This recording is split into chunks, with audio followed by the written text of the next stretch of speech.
Okay, on item 2.2, in closed session by a vote of 5-0, the board took action to non-reelect the following certificated employee, employee ID 3480. It was a unanimous vote by the board for that. Item 2.3, in a closed session, it was moved by trustee Paoli and seconded by trustee Statham. And by a vote of 5-0, the board took action to approve the following personnel actions. They approved 2 leaves of absence for certificated staff for the 25-26 school year, approved rescinding a partial leave of absence for a classified employee for the 24-25 school year, approved rescinding a partial leave of absence for a certificated employee for the 24-25 school year, and approved an early retirement request for the end of the 25-26 school year for a certificated administrator. No other action was taken. Thank you. Okay, moving on to 3.3, approval of the agenda. Are there any additions, changes, or deletions? As presented. Board of anything they want to move? Or, no? Okay, with that, I'll entertain a motion to approve the agenda. I move to approve the agenda. In a second. I'll second. All those in favor? Yes. Aye. Thank you. Okay, item 3.4, public comment on non-agenda items. Yes, we have 2 people in the audience who would like to speak on non-agenda items. So I'm just going to read the public disclosure really quick before you call them up. I'll try to go slower this time. Individuals may address the board on agenda and non-agenda items during public comment and/or at the time they are under consideration by completing the speaker form provided on the table at the entrance and submitting to Renee Hole, administrative assistant. Public comments are limited to 3 minutes per individual. Speakers will be chosen in random order. The timer will be set for 3 minutes.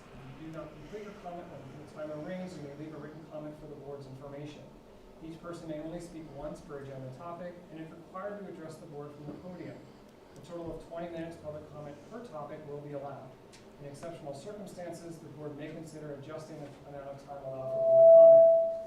Public comment cannot be acted upon or discussed by the board in accordance with the Brown Act. The board may request staff to respond orally at the meeting or at a future time. If you require translation service, please contact Renee Holes at the district office 72 hours in advance by phone or email. Regular meetings will be videoed and broadcasted on the FBUSD YouTube channel. Members of the public who wish to address the board may also submit public comments prior to the start of the meeting by emailing boardmeeting@fbusd.us. Staff will make all attempts to share and record any submissions received prior to or during the board meeting. However, depending on timing, late submissions may be provided to the board after the conclusion of the meeting. Comments are limited to 3 minutes each, which is approximately 390 words. Okay, our first speaker is Chelsea McFadden, speaking on non-agenda items regarding school safety.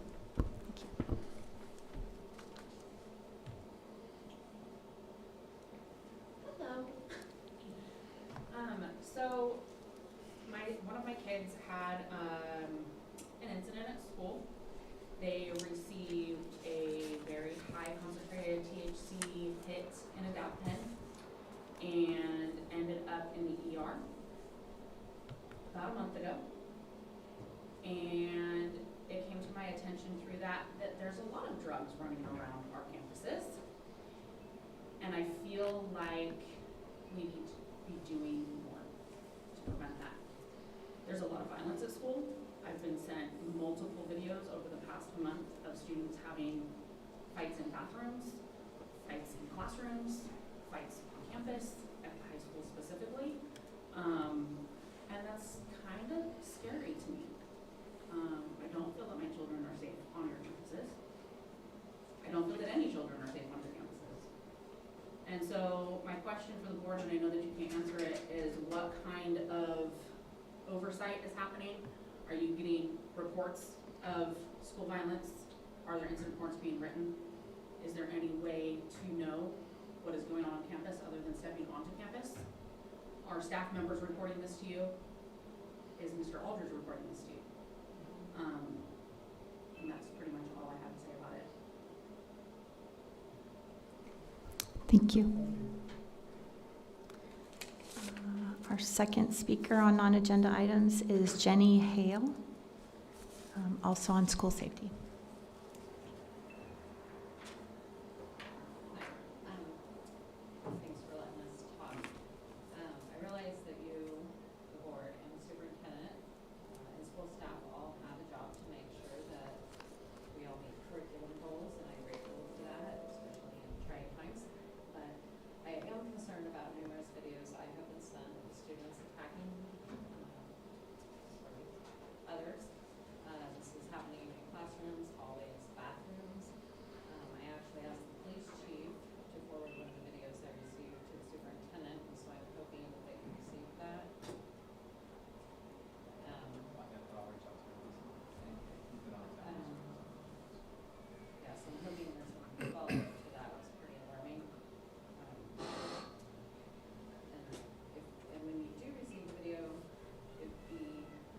what was alarming was that the teacher didn't know to pick up the phone, call for help, and was asking the students themselves that were fighting to go report it to the office and get help, and asking other students to go through the fight to get help.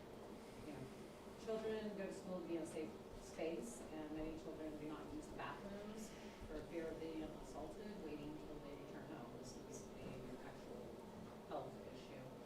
I'm not sure how this is okay. There seems to be a lack of communication between staff levels on what is happening and being reported up the chain. Our students need a safe learning environment, and being assaulted by others, the assaultee should, or the person assaulting should have immediate expulsion. We have victims of bullying now in therapy because of the ongoing abuse. If I ran a rest home or daycare and people were being assaulted, sexually harassed, cyberbullied, couldn't use the bathroom, I'd be arrested and shut down.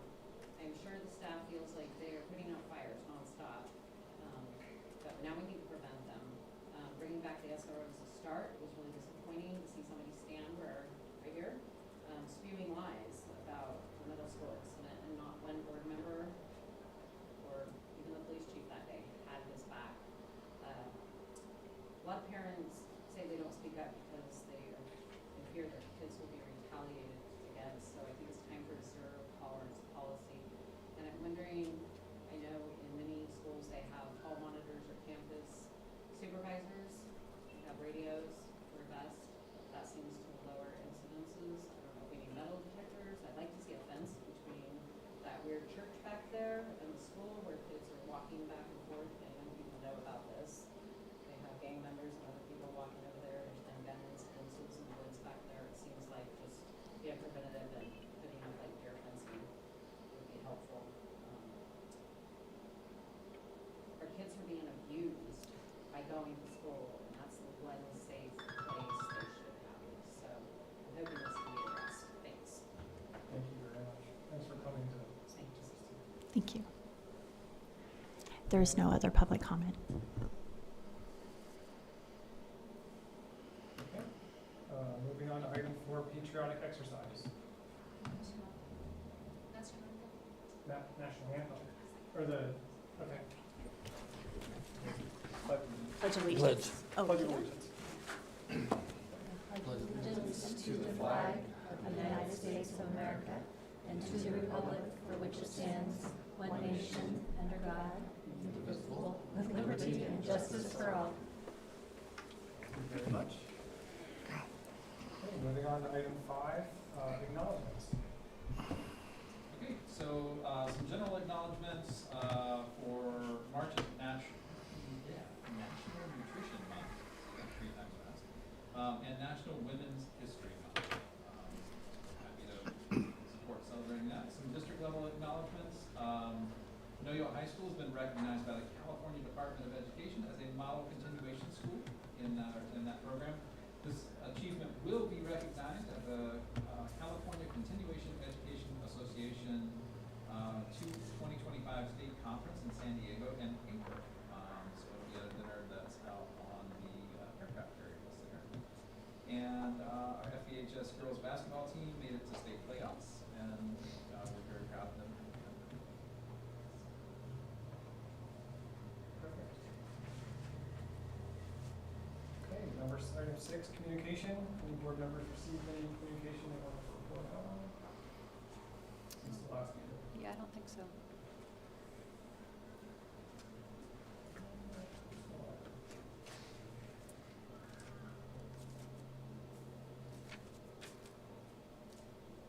Okay.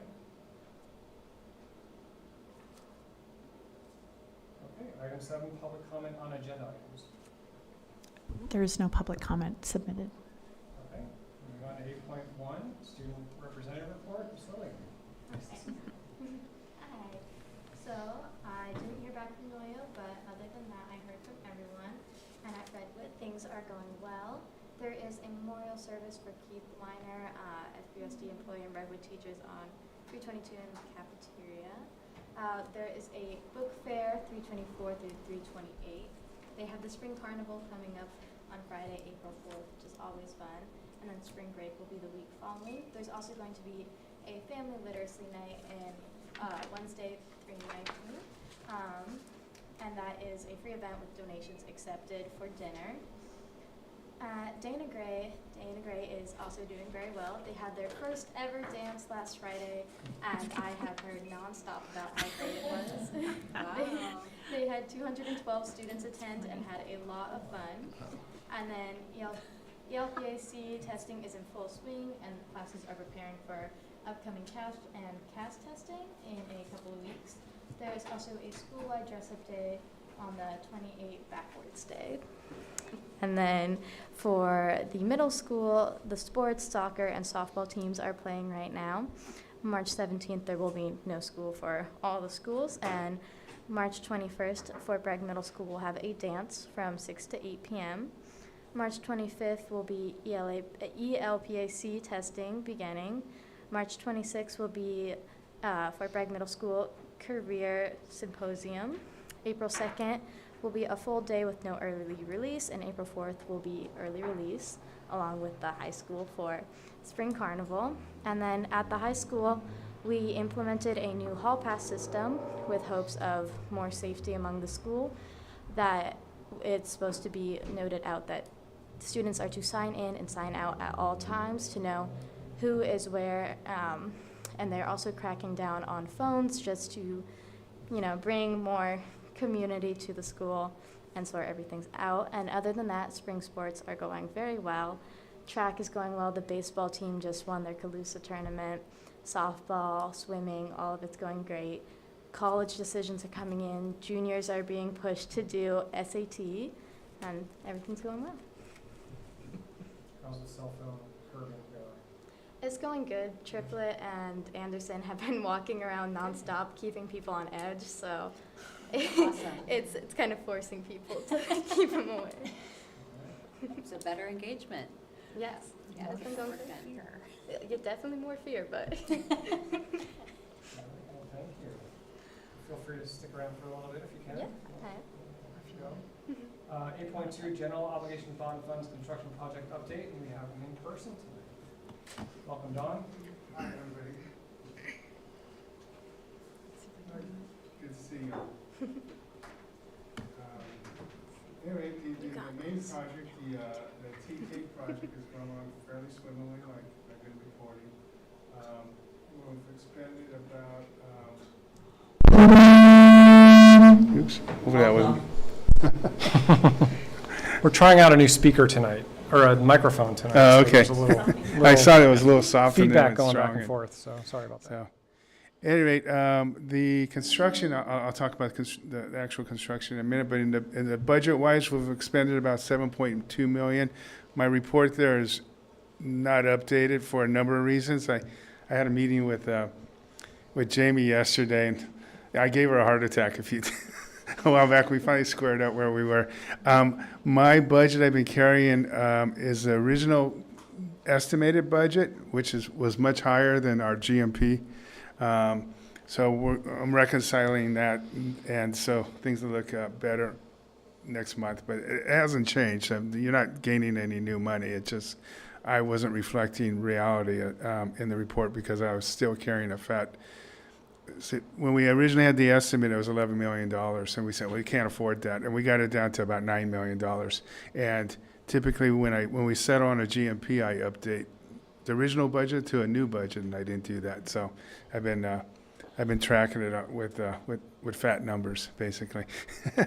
So Jamie doesn't have a heart attack now, and I'm doing better, and we'll get it squared away. But basically, as far as and I've been reporting on change orders, we're actually a rare occasion. We're actually in the negative. We're actually getting money back because when we did the GMP, it was prior to us having a DSA permit. So there were a number of contingency items in there, like, well, what if DSA says you need this or that? We had that in the budget.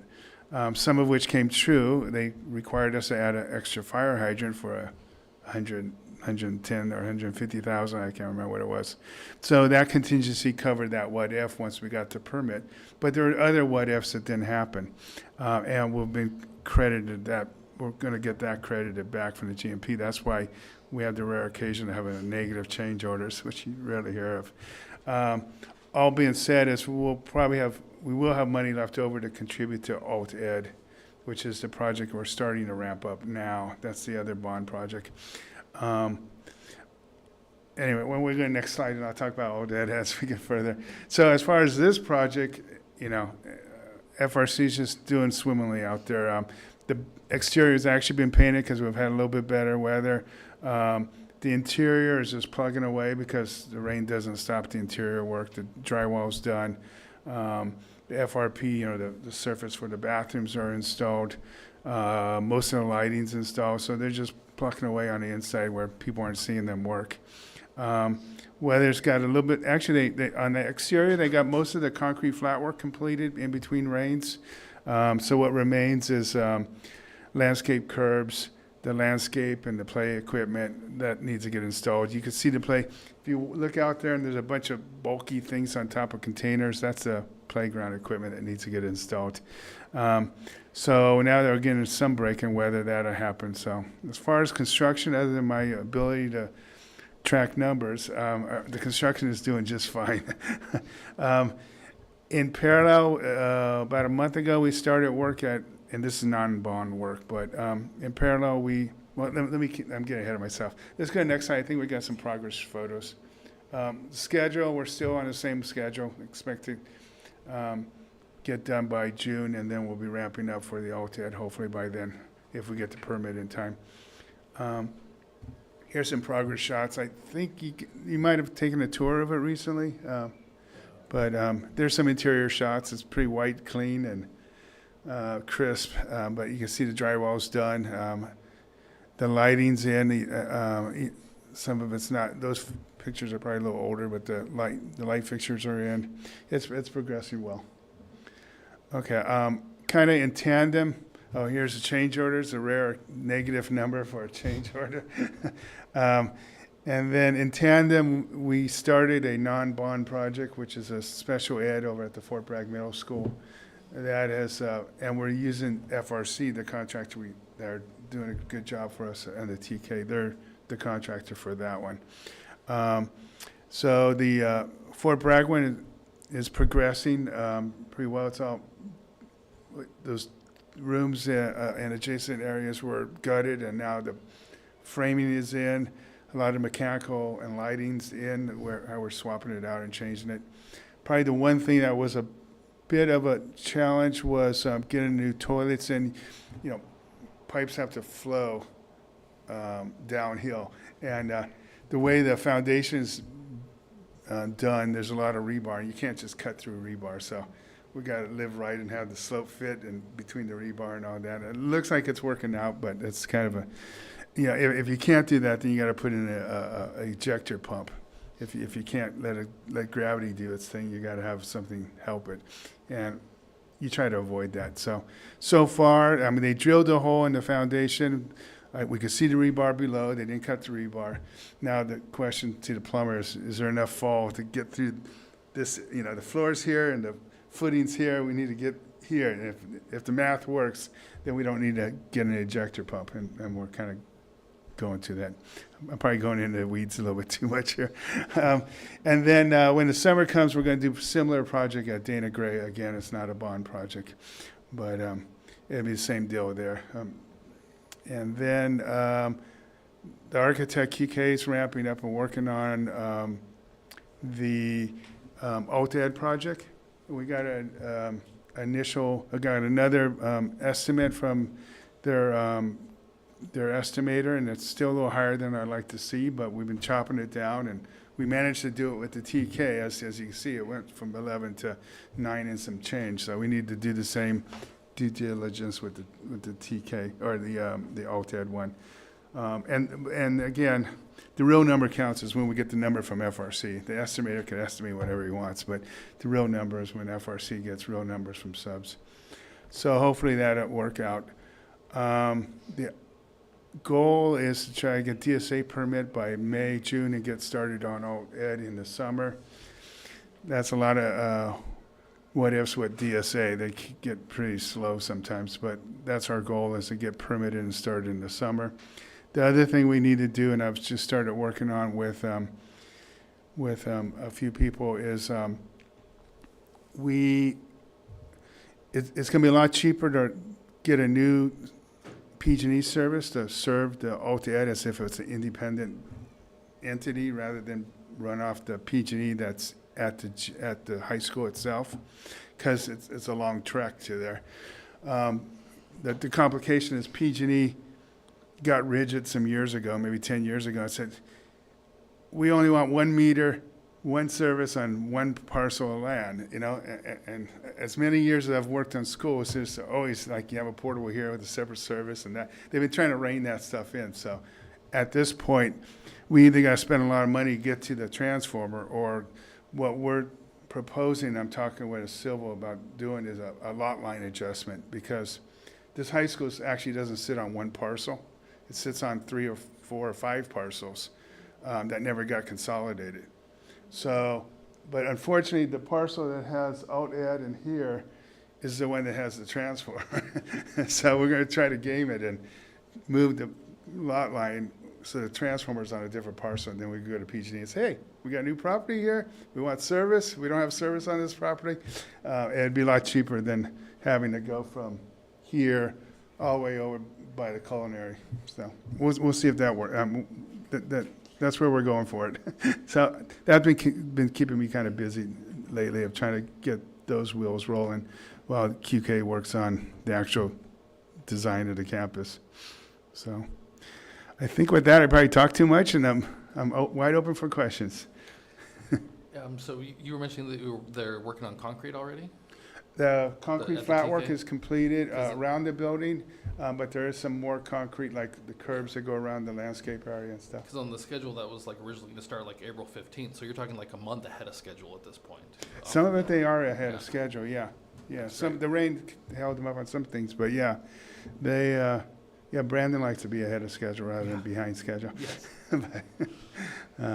So my only question is, you're starting to talk about alt-ed, which is Uh-huh. great. At a future meeting, can you bring us back what we're doing, the drawings, just briefly show us Sure. again, just remind us Well, what the project is and the timeline and budget, as Sure. much as you can. I know it's early Yeah, and all that, but No, that's a good question. I need to get from there. I got the estimate recently from them, but I haven't seen progress drawings, so that would be good for me to do. I think we had a brief meeting with them a couple weeks ago, and we saw a little glimpse of it, and kept trying to rein them in, you know, because we don't want the cost to be where it was, you know. So no, that's a good point. I'll get a little baby package of where we are with it, so I can bring it forward next month. thank you. That'd be good. So. Any other? Yep. So has alt-ed had a view at that, the staff? Yes. Yeah, so that's good, 'cause Yeah. I know Gary, that, Gary's been a part of it and has been able to take it back to Good. the staff. 'cause I wanna make sure they have input since Gets- it's drastically, potentially, slightly. Yeah, but I think the changes that we made allow for, if we were to have the opportunity in the future to add a building, we Be made easy. sure that the layout of the building was such that there were space to do that. Okay, So if funding were to present itself, then we have the opportunity to. great. And Dawn, thank you for all your legwork on trying to, with the whole lot line, that's not fun. But Yeah, if yeah. it saves us Yeah. utility dollars, that's great. Yeah, it's just a long trek to get the power from there all the way over by the culinary Yeah, building, and that's- we want to put a new transformer right over here, so it's a short run. It'd be a lot cheaper. It was recommended by the electrical engineer. And at first, I approached the civil and said, hey, let's do a lot split, you know, just call it a new lot. But a lot line adjustment is quicker and cheaper to attain. So I said, yeah, let's go with that, whatever it takes, you know. So that's the approach we're taking. So. Any other questions? All right, well, thanks for coming in person. All right, thank you. Appreciate it. I'll see you next month. All right. Okay, 8.3, second benchmark report for Redwood and Dana Gray.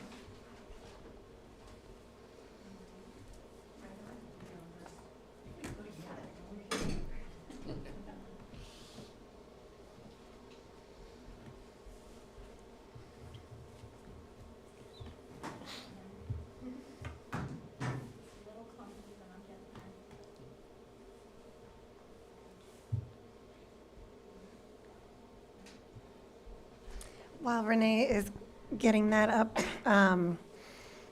you've had an opportunity to look at the data report. We are making some progress. We're seeing students moving from far below basic to that yellow zone, and from that yellow zone into the green.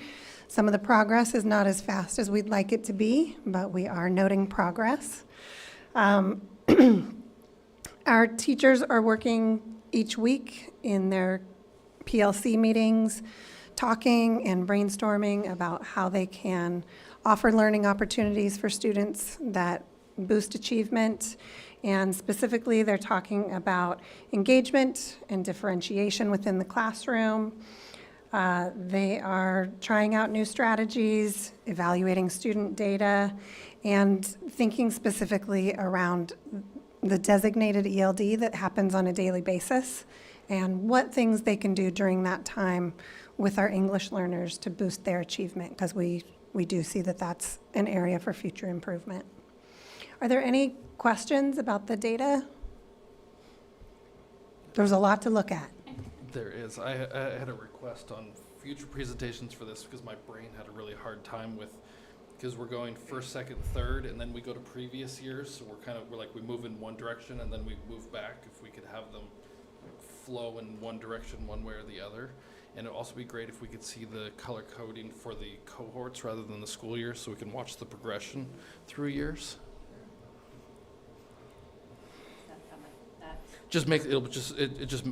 I actually pulled these numbers out in Excel and redid them so that I could look at them easier.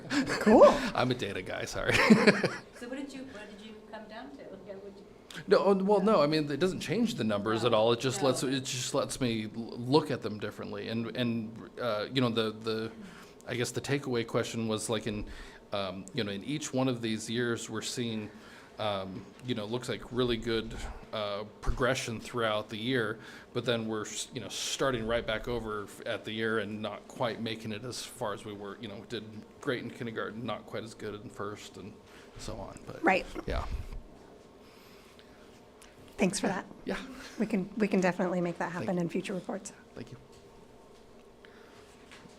And I'm always about attendance and student safety. So is your attendance about where it's at, given flu, colds and all that at this time of year, or is it? Attendance is still an area for improvement for sure. We really got hit with the stomach bug this year. We're not alone. We're not special. We're special. We're not unique. But that really, really got us, between the flu that came with the fever and the sore throat and the stomach flu and whatever strain of COVID we're on now. It's been tricky. So I acknowledge that some of our numbers for this trimester don't capture all of the students because we did have some absences. Yeah.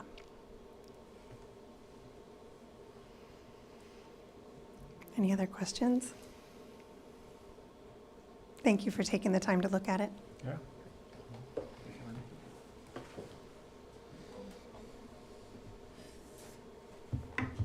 Hey, everybody. I'm Jamie Alexander, Dana Ray Principal. And if I could say ditto, I would do that, but that wouldn't be very professional. We're also struggling with some of the same struggles as the Redwood staff is.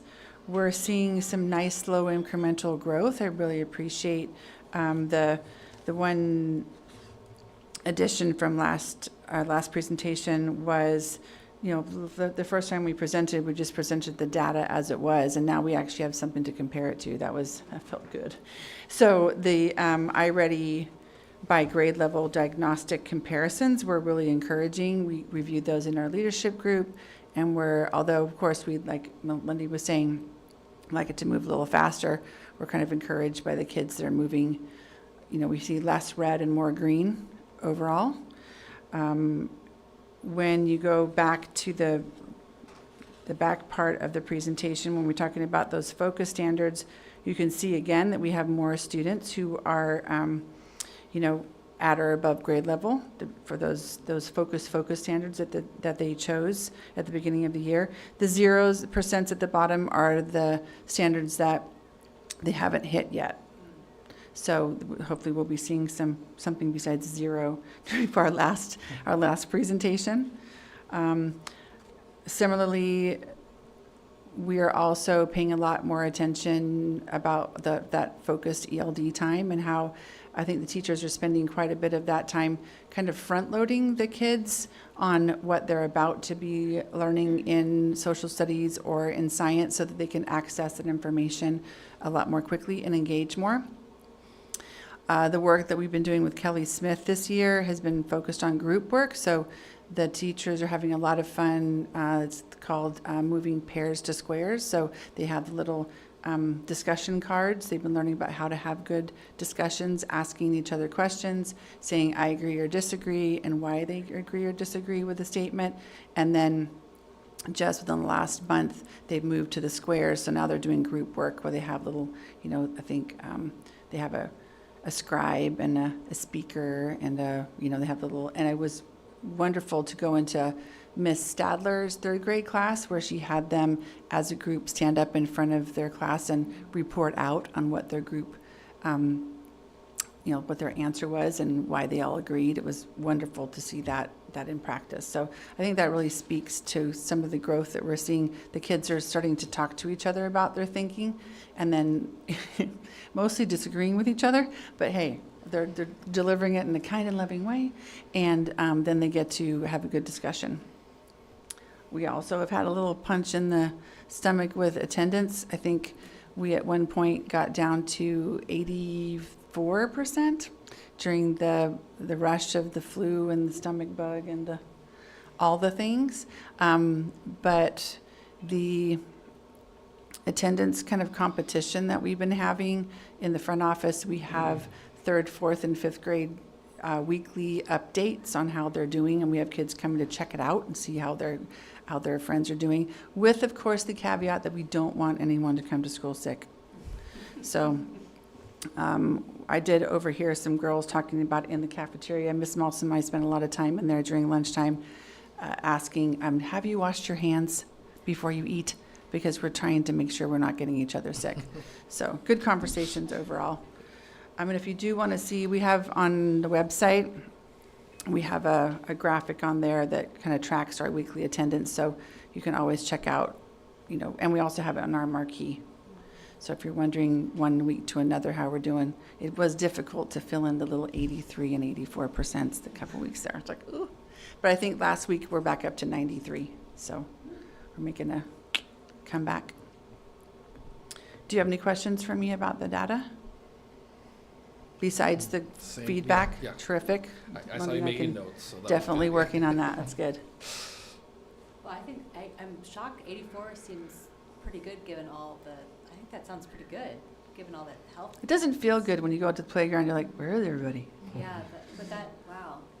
Yeah. Sound like I thought I was thinking you were in the 60%. Oh no. Ooh. Knock on wood. So, with both presentations, the work we've been doing with Nicole Anderson, when you finish with her, you've got like this aha moment. Like, this is the 25 kids is who we need to be tracking and following, and so I'd like to hopefully continue with those efforts to like streamline the demographics of, if we're helping the 25 kids, it's going to help everyone. Like looking at it from an equity lens. Definitely. And I always feel like inspired when we're done with working with her, and I just hope that we're able to have that meeting again when we were with administrators to focus on, so that I think with equity, every site can work on what's getting pushed out to show, because that's going to show so much. Test scores and all the CAST and all that's needs to be public, it needs to be talked about, but if we take the equity piece in it, whatever that is, like whatever everyone decides, I'm really excited about that. And I think that'll streamline across the campus. Doesn't matter if you have Agreed. departments or if you have elementary, if you have middle school. Dana Gray, I think that I would like to just, I think it's powerful, and I'm hoping that gets moving, continually moving. I agree. And I think the strategies that we use for our EL students are just good strategies to use Tier 1 anyway. So, it's part of that whole universal design for learning. We want everyone to have access to the curriculum and be able to show their knowledge in whatever way they want to show it. Yeah. So, yeah. Yeah, thank you for all your work. 'Cause I No know worries. it's- We're just the reporters. I know. The boots on the ground are doing the heavy lifting, and we're just there to support Everyone, all them. the campuses, Yeah. everyone's working, showing up for our kids. Any other questions? Does any of this surprise you? Any of the data? No. Okay. No, it feels like, the strategies and all the active engagement strategies we've been working on with Kelly and all those things. I feel like everyone's got a good hum in the classroom about how everything moves through, and it feels good on campus when you walk into classrooms. It feels the kids are learning and engaging, and it's not a sage on the stage teacher situation. There's lots of students talking to students and learning from each other, so it feels great. And you feel like students feel safe? On Dana Gray, I think we have students who are developmentally trying out what it's like to be mean to each other. And we have, it opens up a good conversation about who you want to be and how you want to, interact with your peers. And behavior takes a long time to change. So there's lots of repetitive conversations. I think the best feedback they get is from their peers. So Eric and I have lots of conversations with kids, like, and what did you say to him or her when they said that to you? And how can you respond to that? Because if they get the feedback from their peers, they don't like to be talked to that way, or we're kind here at Dana Gray, or we're respectful or responsible. 9 times out of 10, they'll listen to their peers a lot more quickly, unfortunately, than they do to us on the daily. So we're working on it every day, reminding, having lots of conversations about kindness and respect. But overall, we did a survey a while ago, and we just had a conversation today in our MTSS meeting about using our Wayfinder curriculum. They have great surveys built into it for that kind of the school culture questions for kids, and to be able to use that data to respond to. The nice thing is, too, Wayfinder, once you do those surveys, will respond to, it looks like on the data we need some areas of growth and attention in this area. Here are some great lessons to roll out. So it'll really kind of give us some ideas, kind of like what expectation stations are built on the behavior data, where we need to spend some more time. Wayfinder will give us some really good data in that survey on what kind of SEL lessons we need to roll out to respond to the need. Well, yeah. And how was it having 212 kids at a dance? I was exhausted. And I think we learned a lot about how we can do things differently, but the kids didn't know. They're having a great time.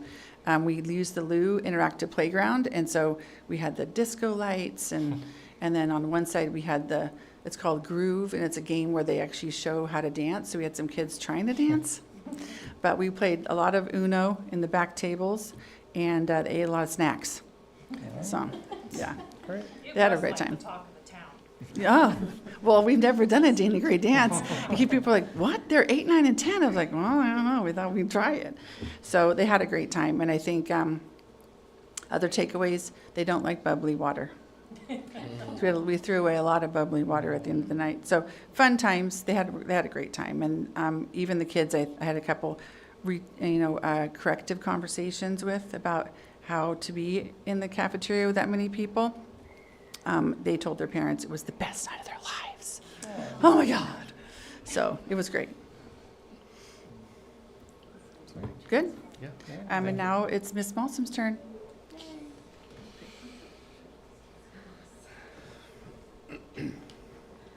Dana Gray highlights.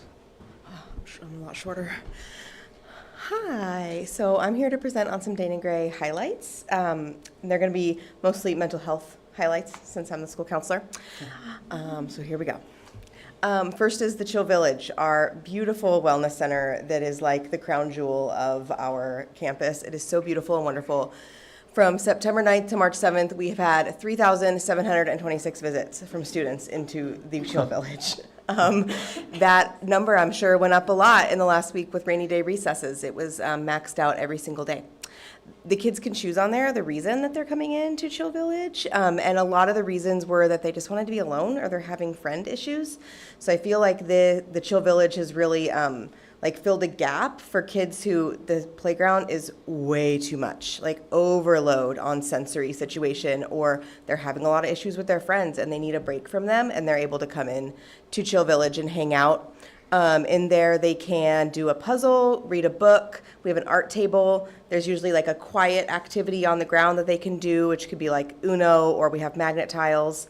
And then we do Fun Friday with things like Legos. They've done yoga. We did clay last week that was super fun.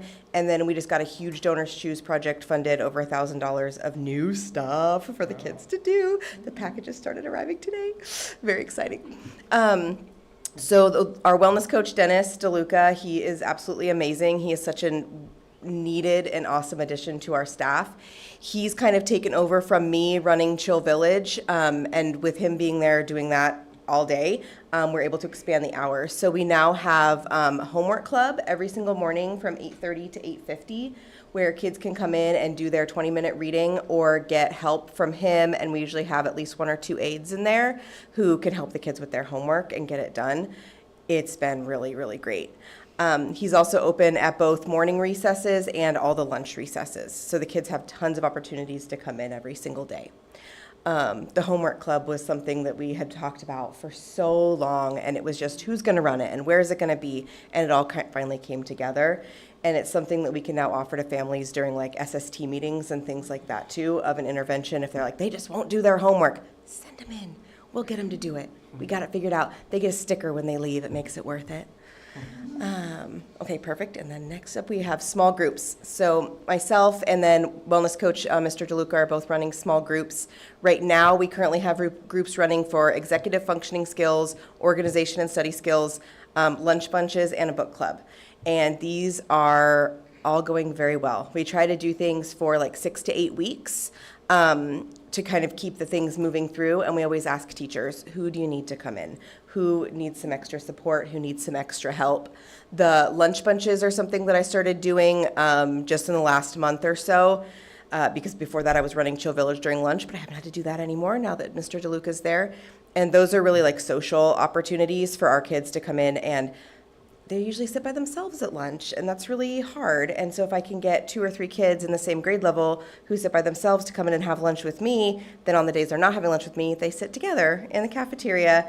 I feel like I'm a little behind the scenes matchmaker, and it's adorable. The organization and study skills, Mr. DeLuca's running that one, and the things that these kids have in their backpacks, it's like a biohazard. So he has them dump the entire backpack out every single week. They go through every single thing, toss out the garbage, make sure that their homework, they all got a little pencil pouch and a homework folder to put it in. We're seeing a lot of success with that one. It's been really great. So small groups are wonderful. And we're using the Wayfinder app, or Wayfinder curriculum. There's a counselor option for Wayfinder, and you can toggle it to Tier 2 interventions, and it'll give you all group curriculums. Amazing. And there's also Tier 3, so if I'm having a kid that I need to meet one-on-one with about something in particular, I can use Wayfinder to give me like talking points or ideas or a video to show them. It's been really awesome. And that's good for small groups. And then individual and restorative circles are running as per usual. We have myself, Mr. DeLuca, and then we have Hallie for Thrive Counseling. We're all seeing kids individually. Our plates are very full. We have a lot of kids who need to be seen and who need support. And it's nice that we kind of have like these 3 tiers of if they just need like a casual check-in, how's it going? They can go see Mr. DeLuca. Things are a little bit more serious, it's been ongoing, they can come see me. If they need ongoing therapy, we send them on over to Hallie. It feels like it would be just amazing if every school had like 3 tiers of support, because I think it's what every kid needs. So yeah, we're all filling our bucket by seeing as many kids as we possibly can. I think that might be the last one. I'm not sure. Let's see. Yes. I did want to talk a little bit about Wayfinder a little bit more. So I am going into classrooms and delivering the Wayfinder lessons for teachers at their request. It's not required of the teachers to let me come in and do it, but it's been really great to have that more time to be able to go in and do more classroom lessons now that I'm not tied to the Chill Village all day. yeah, I can't say enough good things about Wayfinder. Any questions on mental health at Dana Gray? Yay, okay. Thank you guys so much. The Chill Village next week. Please come by. Please come and see it. It is so amazing. I know. Yeah. I reported last month about what you've done with the staff room. And Yeah, our all that stuff. MTSS team. Yep. Really should swing by and Come see it. We've done a lot of work. Yeah. Awesome. And is this part of our community grant? This to pay for actually the was wellness funded coach? through CalHope, and the Wellness Coach is actually funded through a whole separate grant that I wrote in case we didn't get the community schools grant. Right. And so the really nice part with the Wellness Coach is most of what they're doing becomes Medi-Cal billable, so that we can then transition them over to Medi-Cal billing to pay their salary, with the hopes that that structure continues, and that was always the intent of the grant. But we have the grant for pretty much through next school year. It was 18 months, so covers basically 2 school years. Yeah, it sounds like it's positive. And I thought they were pausing that, the reimbursement, so that the barrier got removed? It just, it depends. I mean, we've always been able to bill for certain things, and so if that doesn't materialize, we do still have the community schools that could continue to support that.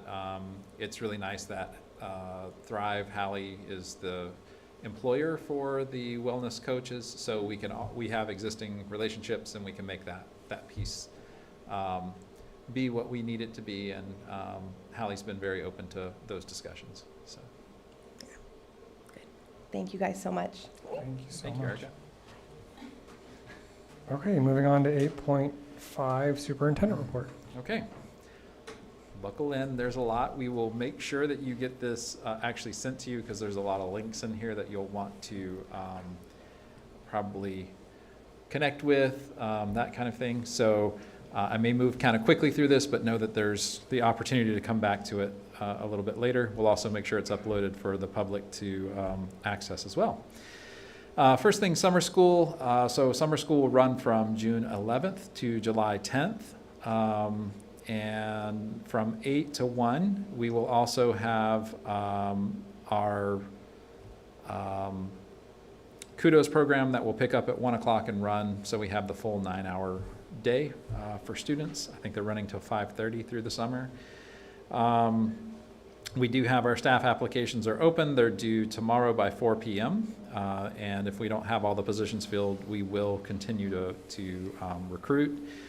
This year, not having the stipend has put a little bit of a damper, but it's pretty expensive to do that, and we just didn't have the funding given our financial situation right now. But we're looking forward to it. Once we get staff, then we will reach out and start recruiting with students. And the really nice part is students can come to the academic piece, they can come to the Kudos piece, or they can come to both, depending on what their needs are. Get a lunch in there in between if they need to. So there's some flexibility for families as well. Looking at some of our LCAP pieces, we are in what's considered differentiated assistance this year. We were in differentiated assistance last year as well, but for different reasons, and I'll show you some of those graphics that support that in just a moment. But differentiated assistance, or DA, is a process where we receive some additional assistance from primarily the County Office of Ed to really support specific student groups in progressing towards the state priorities. So this year, our identifying factors are chronic absenteeism and suspension rate among our foster youth, which were not on previous radars at all. So it's this interesting, I don't know if we crested over a point where we finally had enough reportable foster youth, because it's kind of, they sit right on that line. It's a 15 and above for the district, which is, we sit right around that number. So I'm thinking that maybe last year we just had that number, so we're trying to track a little closer who those students are so we can make sure to understand what their needs are. So some of the dashboard report, we've talked through some of this, but I found this really, I kind of like this, and we can actually get into, I was showing this to our site leaders yesterday. They can go in and get the same report for their site, so they can see where every student group falls for their site to understand where maybe some of the areas, opportunities for improvement are. You can see some of the areas that were highlighted there. We have, this is from 2023, so I'm sorry I didn't preface that. Differentiated assistance runs for 2 years, so we're still in differentiated assistance for this report, even though these students on the 2024 report were not identified. So, How does that relate to calendar versus school year there, when you say in 2023? so it comes out in December of each Okay. year. So the 2023 report was the 23-24 school year, and then 24 is the 24-25 school year. So this was for last school year. That was based off of data from the 22-23 school year, because it's just got to be clear as mud. Yeah. But that's sort of the progression of this. It's all in arrears, basically. You're always looking back, and it's not necessarily the most current information. But you can see to become identified for differentiated assistance, you have to have read in 2 different areas. With the caveat that English language arts and math do not count as 2 different areas. That's just academics. And then each of the other areas. So you have to have academics and, like for our socioeconomically disadvantaged, the chronic absenteeism. That improved enough last year that was not on our 24 dashboard. And then the same thing for our Hispanic student group. We had mathematics and chronic absenteeism, as you can see there. For our 24 report, so what we're currently working toward is, you see our foster youth were identified in suspension rate and chronic absenteeism. I would posit that those 2 things are pretty closely related with each other, and particularly with students who may have experienced some trauma there. So I think you can also see on our 24 report that there are a lot of areas that we see more green than we did on the previous, and blue is ultimately the color we're going for, but green is definitely showing that we're making good progress in those student groups. So just like what we were seeing with our site level reports, we want to see more green, less red. Another way of looking at this, and I kind of like this next slide a little better, is some comparatives. So you can see the 23 and 24 school year. So our 23 identification for our Hispanic student group, you see this is for chronic absenteeism, from 35% to 28%, so that's a good improvement there based off the state. And then our students from socioeconomically disadvantaged backgrounds went from 41% to 31% there. And then we were identified for foster youth, because you see there was an increase from 53% to 58%. However, being a very small student group, that can sometimes be the difference of 1 student. So, taking that with the caveat that is. Then the same thing with the 23 to 24 suspension rate. You see how much that increased again for our foster youth. So we were talking about this with our administrators, just making sure that they're becoming aware of specifically who those students are, and making sure that they're checking in with them. We're also working with our family liaisons to make sure that there's outreach to the foster families and social workers, just to make sure that we're completely wrapping around the students and knowing what their needs are and responding there. And then you can see our other student groups. And overall for suspension rate, we were down almost a full percentage point again from 23 to 24. So that gives you kind of context as a district. We're still making improvement. I don't think that we'll probably have that same this year. Hopefully we can maintain, but I don't think we'll go down necessarily in the suspension rate.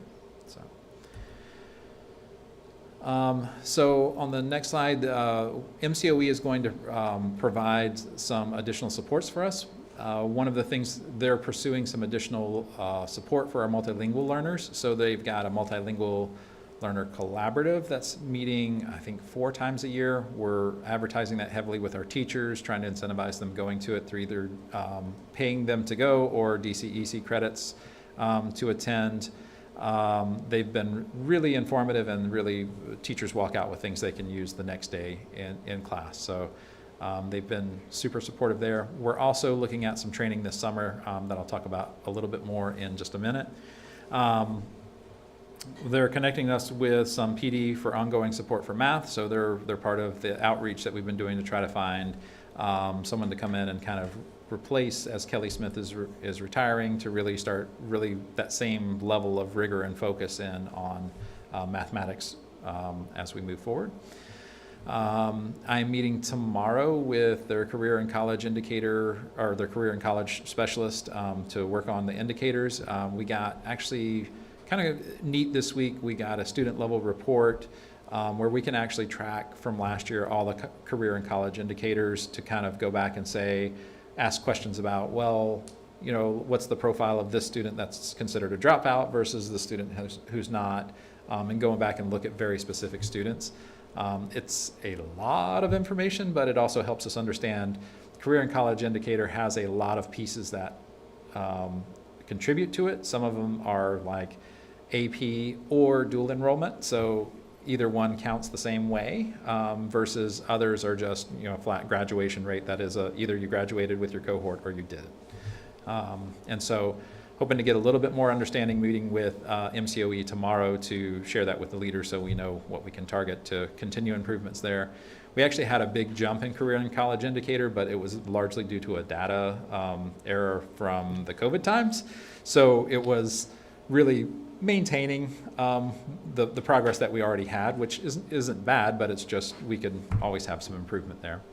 And then we're also, I've asked MCOE to see about some leadership development so we can continue. Our leaders are definitely singletons. They're the only ones that do their job in this town for the most part. And so finding some ways for them to connect and move forward is pretty huge there. Additional things with our LCAP and improvement. So our parent and staff surveys have been completed. So I have linked in here the results from the staff survey and the parent and community survey. Renee, if you'll go ahead and click maybe on the staff survey so the board can kind of see the format of these. We won't go through the whole thing because it's, I think, 65 slides or something like 96. Oh gosh. It's quite a few, but this is the level of report. If you'll just kind of scroll down and see, this is what's generated from the Thought Exchange tool that we have, so it's quite comprehensive. This used to take Renee and I hours to pull out and format and all this kind of thing. It took about 20 minutes on as I was multitasking today. It was mostly the AI sitting there and generating the slides and that kind of thing. So it's definitely making us more efficient and being able to see the data. I would say my caveats with this, I think the staff survey, this survey, we actually had probably a higher percentage than we have in the past of respondents. So that was pretty encouraging that way. On the parent survey, I think I made it too long. So, like, oh my gosh. yeah, so I was like, okay, we got to change that because we had only 73 responses when we've been over 100 in the past few years, and we had some folks who started and just didn't finish. So Yeah. I was like, well, okay, I learned something there. I was trying to get closer to what the California Healthy Kids Survey, that was really, there was a national data set that I was pulling from to try to be comparative, and I think I was just too ambitious with it, and so I learned that. So we're going to put out some additional questions that are kind of, had some really good response to the questions that are just one-off. You answer the question and then you rate other people's answers in the Thought Exchange tool. So I think we'll do that to gather a little bit more input from parents around some things. But again, haven't done really in-depth pieces with this, but it gives you an idea of the type of information that's there. And the parent and school climate survey, again, not as many responses as we've had in the past, but also some great information there.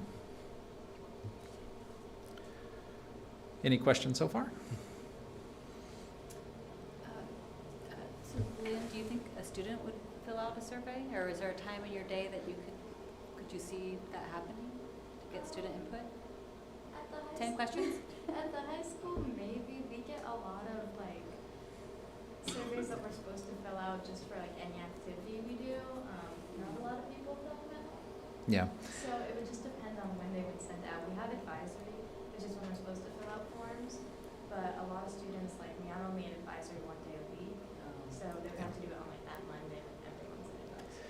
Yeah, so we're thinking about, because I looked at the student survey and it was as long, if not longer, than like the parent survey, and I was like, this isn't going to work in an advisory period. It's not going to work in some of these. So we're looking at either paring it down or changing the format by which we like kind of going to more of those open-ended questions and just allowing some of the other surveys that are standing to be in place there. Because I want authentic feedback, not just somebody going through and clicking and saying everything's great or everything's not great, you know, whatever, on that end of things. So we're still working that out, and we haven't rolled out the student survey for that reason, just because I looked at it and I was like, yep, this isn't going to work well. So we will have some more input on that. Renee and I are working to hopefully get that out to students next week, so that we're out to teachers who will then work with students to get it done. So. Some additional, there are on the next slide some of our documents that we had from last time that are there, just keeping all the LCAP stuff kind of current. Renee, were we able to add the feedback document yet?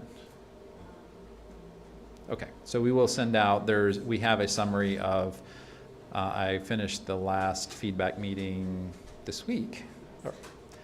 Last week.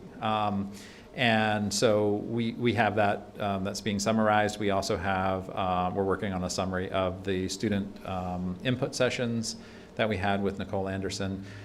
So we should have a pretty nicely rounded picture of that feedback available to you as well. Also attached to the agenda, I do believe,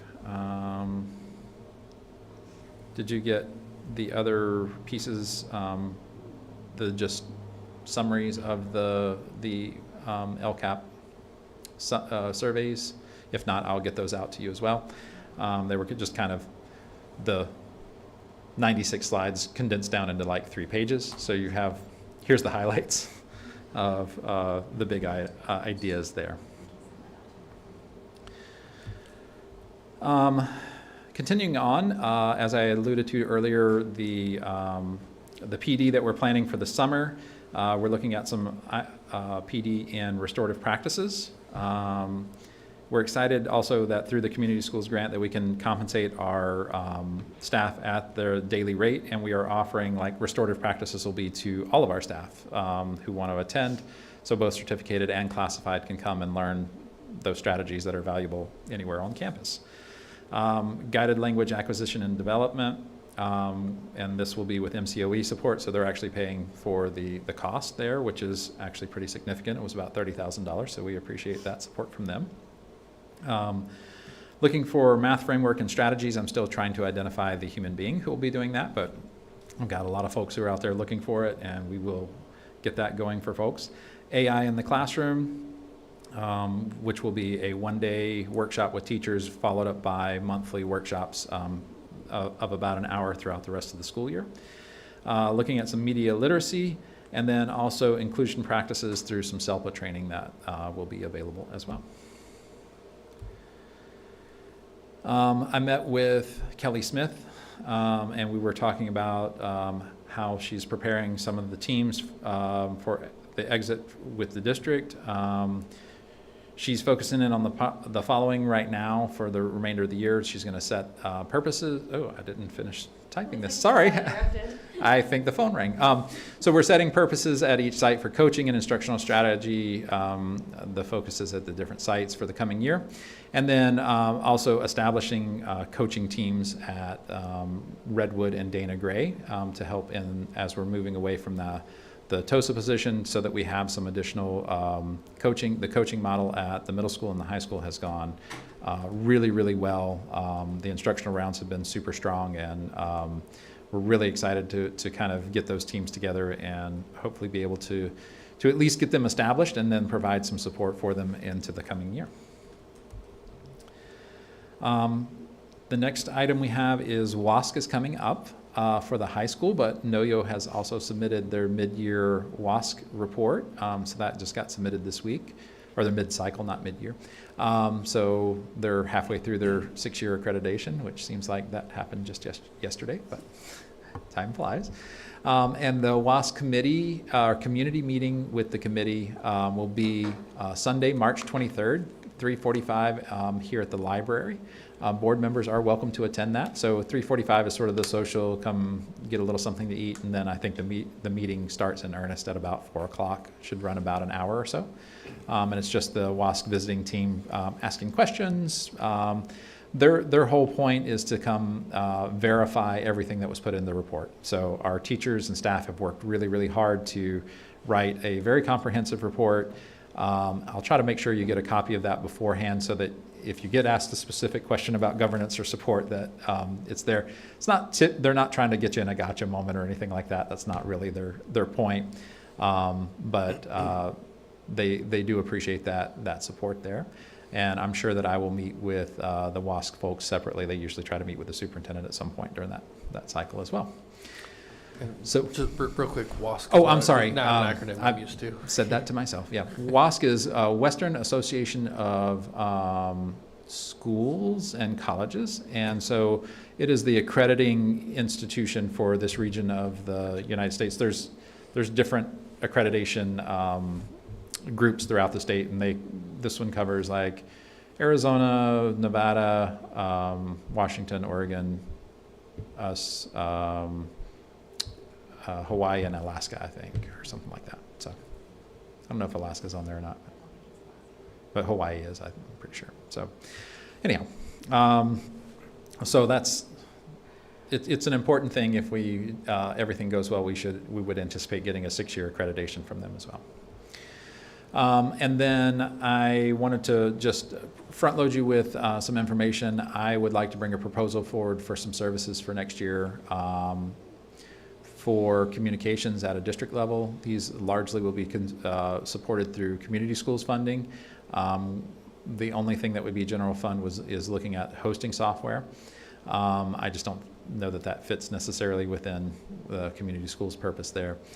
But looking at quarterly district communications, including social media, and the social media posts would be actually more than quarterly. It would be, I think, 3 to 4 posts a month where they actually go out, but they also monitor social media. So if we pop up on social media somewhere, they would call me and say, you're coming up on social media for this, so we kind of get ahead of anything because we know how things tend to snowball if we don't get in front of them that way.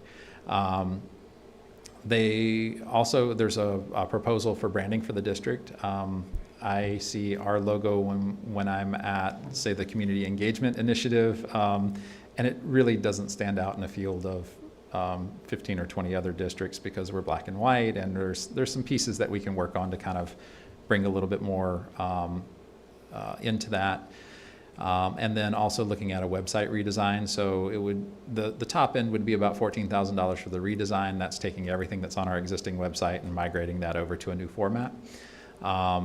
And again, that can be community schools funding. And then about $6,700 for the hosting software.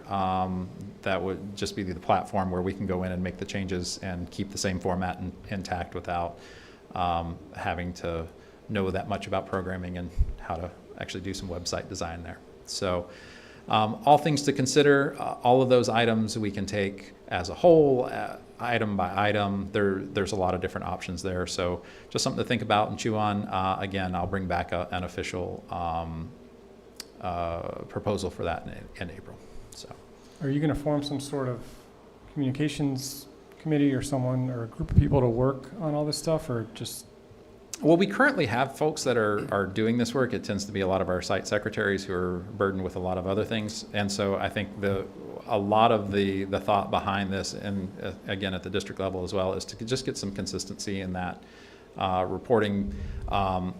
I don't see any reason that we couldn't have that. I just don't want to necessarily form another committee for the sake of a committee. I think that the input that we've had, what we're paying for with this is the professionals who know, and they're the same folks that are connecting with our principals week to week, and so know what the trends are there and kind of what some of those pieces. Yeah, I'm more thinking about the community. Like, I don't want to do a whole website redesign, transfer information from one site to another just because it looks pretty or works better. Like, I'd rather get like community input. What do they want out of a website? What kinds of, like website redesigns if you spend a little bit of time and effort, can really be Really. great, or they can Sure. just be, here's a new website and it's all the same crap. And I'm not saying ours is crap, I'm just, all the same information, excuse my language. But I think also with the newsletter, right, and social media, like it's if we're gonna do this stuff, I just don't wanna do it in a tunnel. I know that the staff are working on it, they're sending all this information out, but what they're sending out may not be what people are going to engage with. Yeah. And so I think if you're gonna do a website redesign and start all these marketing, I have a marketing background, just so you guys know, if you're gonna start all these efforts, having a Get some- small group of people to advise whoever's doing the work, the Gotcha. redesign and Okay. development, having them at the start, I think will just Absolutely. create a better outcome. Okay. That's all. Absolutely. And So I'll comment on that. I agree with Scott because, I'm getting a couple different schools, and I have to say that the stuff that's in the high school newsletter is stuff, it's pretty broad. It doesn't, I don't find something on there that I haven't gotten on the bulletin, or, I don't know, I have to quit clicking on it, yeah, because it's not stuff that I don't know. And It's just kind of- It'd be great to get some student input as well. Like, I'd love for a quarterly newsletter, not just to hear when this meeting is or that meeting is, but like, let's have some student columns. Let's have some artwork showcase. Let's have stuff that's kind of feel good and is going to Mhm. showcase what's going on. yeah, show some of the great things that are happening in our classrooms. Not just a list of dates and. Right. Yeah. I- Or at this I meeting we agree. did this, or Well, and then, and I don't know, real people is always better input, but even if it was some sort of input on these items, just 10 yes. questions or 5 questions going out to the community or the staff. That's great. Yeah. Mhm. Just like a quick little check-in, I hate that, love it. And I have noticed that some of the sites, their newsletters have merged. So like it says Laura Vieira, but it says high school. It's very trippy. So I don't know if it's something with Facebook. This is where I'm seeing it being Okay. pushed out, that sometimes the high school data is on there and it's merged. But it does end up getting corrected because a few hours later but I don't know why that happened. If it. Yeah, I don't know Is that either. bizarre? So- I should have screenshot. So Yeah, I'm that is, confused. okay. 'Cause But the I'll ask about it, language so. sounded like high school, but it was coming from, it said Laura Vieira. So, Okay. we gotta be careful on those pieces too. 'Cause For sure. I don't know if it's just a click, click, click. Yeah. And I think my response is coming from just looking at these dollars, and I know this money is for community engagement and community inclusion and things like that, but when I look at the total there, you could do a lot with that. Mhm. So For I sure. just wanna make sure that we're not just throwing money at something because somebody's gonna do it, but if it's useful for our community, and I don't think it has to be a committee that meets every month for 4 years, but if we get the feedback of what people want out of it and what should be on the front page, I even go to schools and I'm thinking, what, and then the calendars are super hard to get through, anyway. Mhm. And then you gotta click on it and then it's all, oh, you don't have permission and Yeah. all this stuff. So yeah, if we just got the 5 or 6 questions, And it say really what's also- important, what needs to be, bam, right there. And having a small group of people that the website designer can consult with. That's really what, hey, this is what I'm thinking, here are some designs, what do you think? And not just having it be Yeah. Just No, have, makes get sense. a small group of people that will give different perspectives. For sure. That's all. Okay. So, if this gets approved, if Yeah. we move forward. Absolutely. Okay. And that's the end of my report. Sorry, that was a little long. And this will be uploaded to the, It will be, like I Okay. say, and then we'll send you some additional documents and have those available next month as well. So it's that time of year where all this work that we've been doing comes to fruition, so you get to see lots and lots and lots of data. and the links are great, because that way we can just in our own time, Yep. just kind of peruse and go as deep as we want. Yep. Great. And so there really wasn't, without looking at all of it, there really wasn't any in-person parent collaboration at the LCAPs. No, So the just making that public, that if there are things that we need to change, adjust, we need Yep. to hear from you. We can't, by osmosis, know what you need. Right. And no one showed up, right? Right. Yep, I for mean- 2 different occasions that were both, Yeah, the I know first, if it's only 2 of them, could be tough, but. yeah. And I think maybe next time we think about renaming it, Mm-hmm. Mm. Yeah. We Like- talked about that, yeah, like, school, come talk about how the, school culture and safe, like or buzzwords, how the money right? is that are spent, gonna, like, or, that people kind will of thing. show up, Free punch and cookies. Yep, there we go. talk about your kids' safety and education. I don't know, just something. Yep.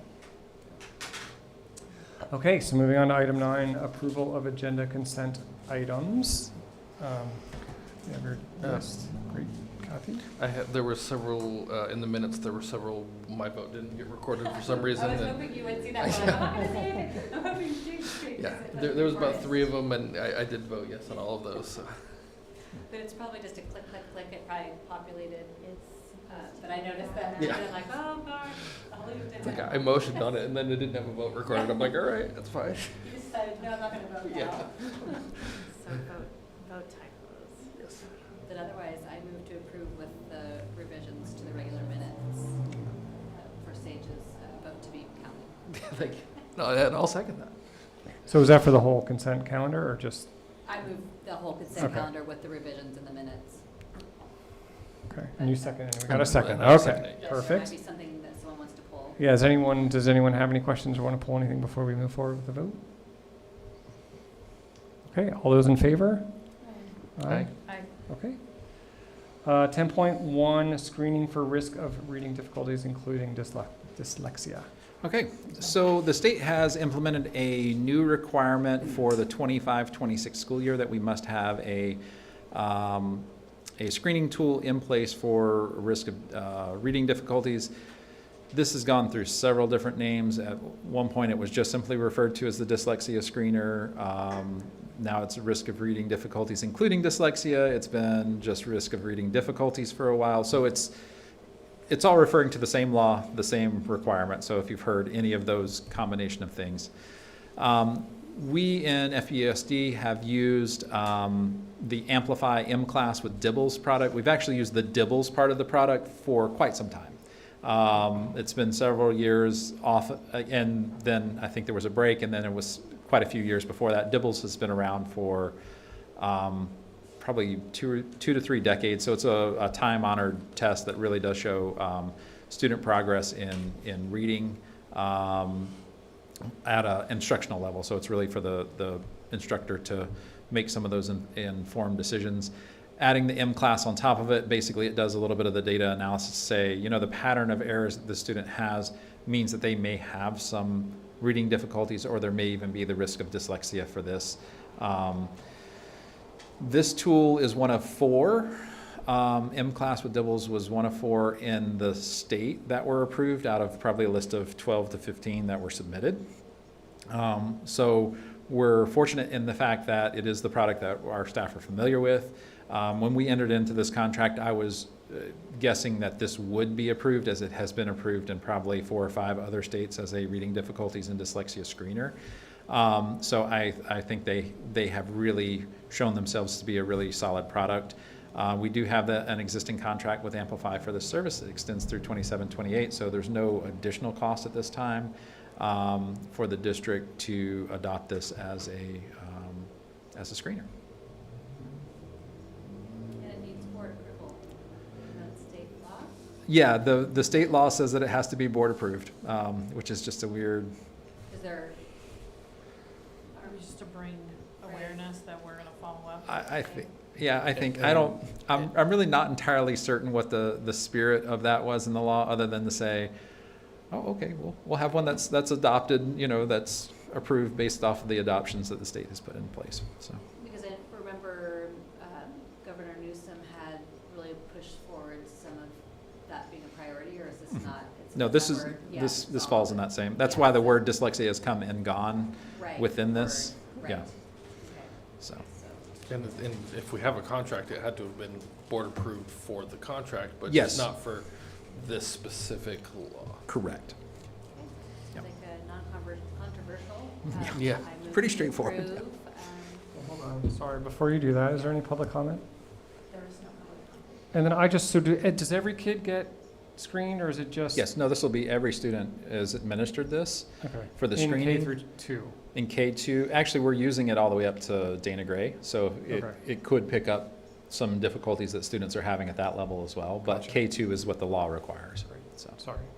Okay, Diane. Okay, so I move to approve the screening for risk of reading difficulties including dyslexia. Is there a second? I'll second. All right, roll call, please. Trustee Babcock? Yes. Trustee Statham? Aye. Trustee Paoli? Yes. Trustee Oxty? Yes. Trustee Schneider? Yes. The motion carries. Perfect. Okay, item 10.2, Redwood Elementary School tree planting proposal. I'm sorry, oh, there, yes, perfect. Welcome.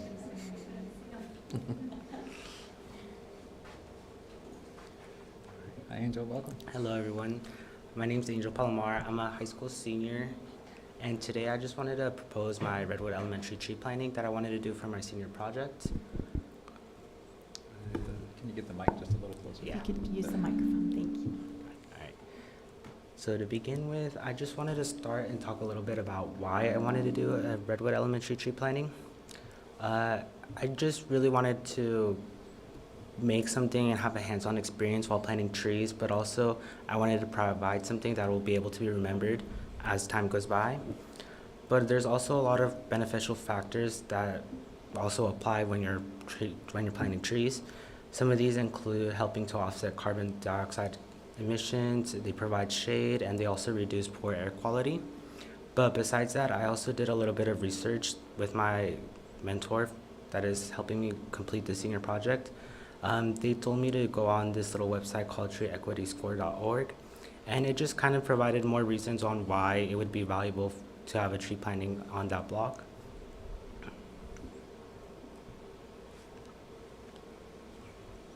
And then right here is a little screenshot of the website that I took that just kind of demonstrates how much of a high risk factor that block is for tree planting.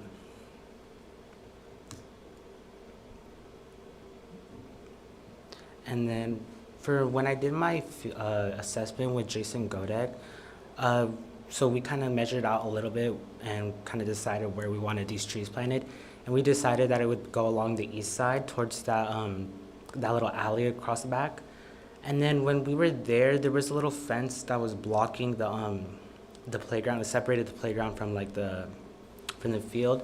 So that's why the triangle kind of cuts off right there, because we couldn't really step onto the playground. And so we measured that to be around 300 feet, and we decided to do about a tree every 30 feet. And then also another issue we had while we were doing our assessment was we couldn't find an available water source. So that could be a potential issue as we are growing these trees. As well, Jason Godek talked to me and he kind of mentioned about what trees I wanted to use, and obviously we wanted to go off with the redwoods because it's the name of the school, but also he kind of added to it this idea of adding a native tree, a bishop pine, which will kind of just add to the environment around. And then for the tree planting alignment with school board policies, it aligns with 3 school board policies. It increases shade capacity on campus that supports healthy outdoor play and energy efficiency for nearby buildings, but also increases drought-tolerant habitats and increases safety by adding a natural physical barrier between campus and public streets. And then how am I going to make this happen? So as I mentioned before, I have my mentor, her name is Lily Roberts. She is the head of climate resiliency coordinator at Conservation Works. Conservation Works is an environmental nonprofit in Fort Bragg. They have previously helped around in town, like the dog park tree planting. And so for the date, we kind of planned around doing it around the week of April 20th through 26th. Because that's when she's going to be in town for Earth Day, so she's going to be available to help me around with all these trees. And then for volunteers, I plan on reaching out to local clubs and organizations such as Interact. I don't plan that I don't need a bunch of volunteers because the trees are going to be like sapling forms, so there's not going to be such a big hassle like the tree planting at the dog park. And then as far as for donations, like I said, Conservation Works with my mentor, she has reached out to donors and she has asked, and we're just currently waiting for a response on that. Thank you. You guys have any questions? Do the neighbors hate the idea? What was Yeah. that? They already You have to complained notify about them. You the have to notify buildings. neighbors. I don't know. Yeah. Yeah. That's 300 feet to houses. I don't know, because we don't, typically on school property, we don't have to follow any local regulation. Because it's Yeah. inside it's not like in the alleyway or Right. it's Right. far enough. And so So- they are seedlings or just the little trees? Yeah, to they're take- they're not like fully 5 mature yet. They're gallons. just like 5 gallons, yeah. Oh, you think they're 5 gallons? Yeah, we decided on getting 5-gallon little plants. Okay, that's pretty good size. So how Yeah. many do you think you're planning? 10 total. Okay, Yeah, that's 5. fine. Yeah. And what's your watering plan for the summer and fall? So, as I mentioned before, we didn't find any available water source around there yet. So that is going to be a little issue, but I imagine that me and Jason can work something out around that, and then I'll be able to get back to you. Okay. And then why, just curious, so you're grouping the 5 redwoods and the 5 bishop pine together. Is that on purpose instead of doing one? Do they grow Well, better if they're together? when I talked to Jason Godek about it, he had this idea of he didn't really know how to group them yet. So he didn't know what would be better if it would do like one redwood, one bishop, one redwood, one bishop. So he decided. I also asked my mentor, and she thought it would be the best idea to have them both like separated so that their environments can thrive. Mhm. So if we have like 5 bishops next to each other, then that environment can just build and it'll get bigger and bigger. As far as like if we had 1 bishop and 1 redwood, then the environments would they would mix together and it just wouldn't be ideal. Great. Anything else? And so you have people advising you when these are little trees, Mhm. like how to protect them from whatever as they grow. We also plan on using Kids, yeah. cages. We plan on caging them just like at the at the dog Okay. park tree planting. Okay. Mhm. And we also talked about initially that while it may require some water to start until they get well rooted, they're native.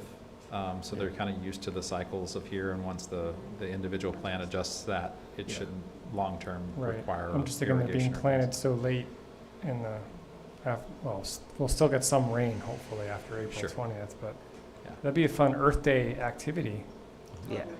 you know? If you want to, I would maybe contact Benoit Food I don't know, they do Earth Day, I think, and Yeah. could be part of that.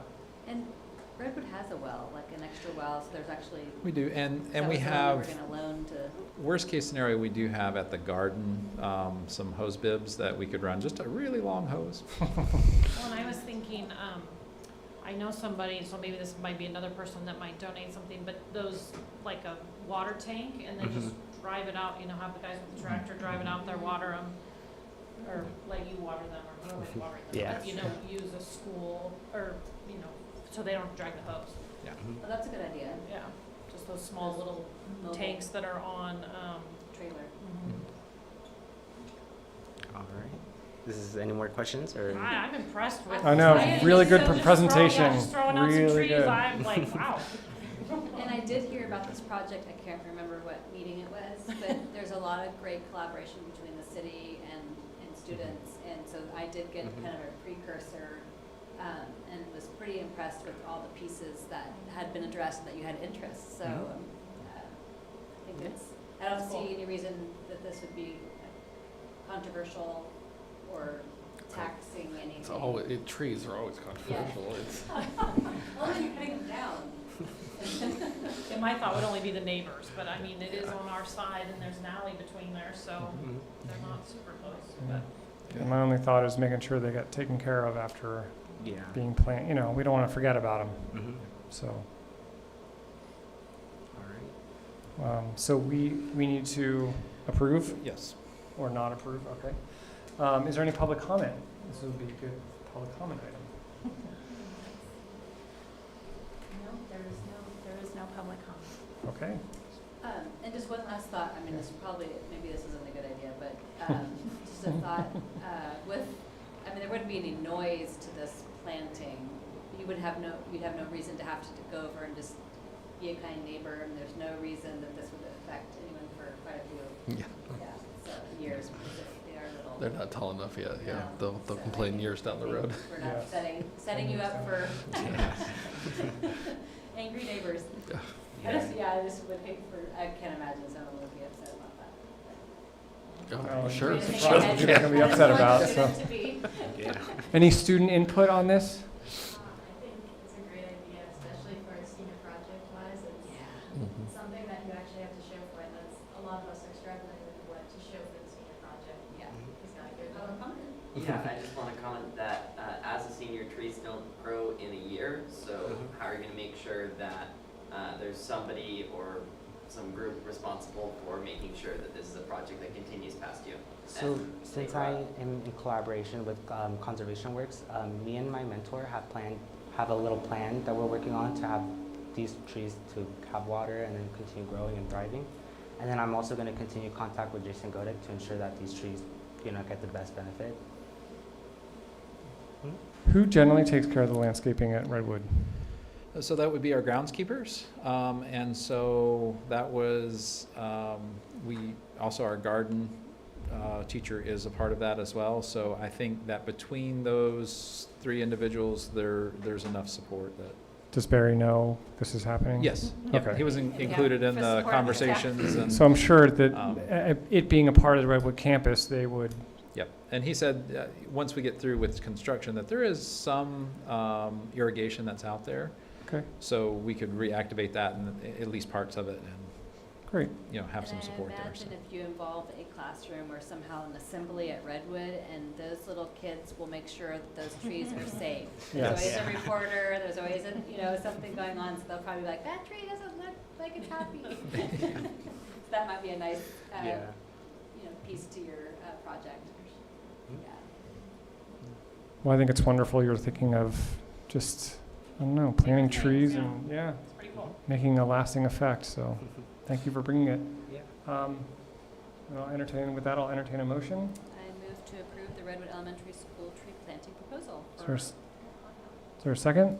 Yeah, I'll second it. All right, roll call, please. Trustee Statham? Yes. Trustee Oxty? Yes. Trustee Babcock? Yes. Trustee Paoli? Yes. And Trustee Schneider? Yes. The motion carries. Congrats. We look forward to seeing the trees. Thank you. If you wouldn't mind, if you remember, let maybe Renee know when you're gonna, what planting day is, and maybe Yeah. we'll come out and take some Yeah, take I'll some pictures, definitely or send let an us email. know. Maybe we can help. Yeah, We'll come out with a shovel. I'll send you guys an email for sure. Perfect. All Thank right. you. Thank you so Thank much. you very much. All right, and feel free to stay, or, you don't have to stay at all. So, yeah, he's I know, I out thought here. he was actually learning how to do I know, that's what I thought too, learning how to do that. Well, I thought maybe. Well, he maybe, had yeah. free words. Something. All right, item 10.324, the 2024-25 second interim report. Thank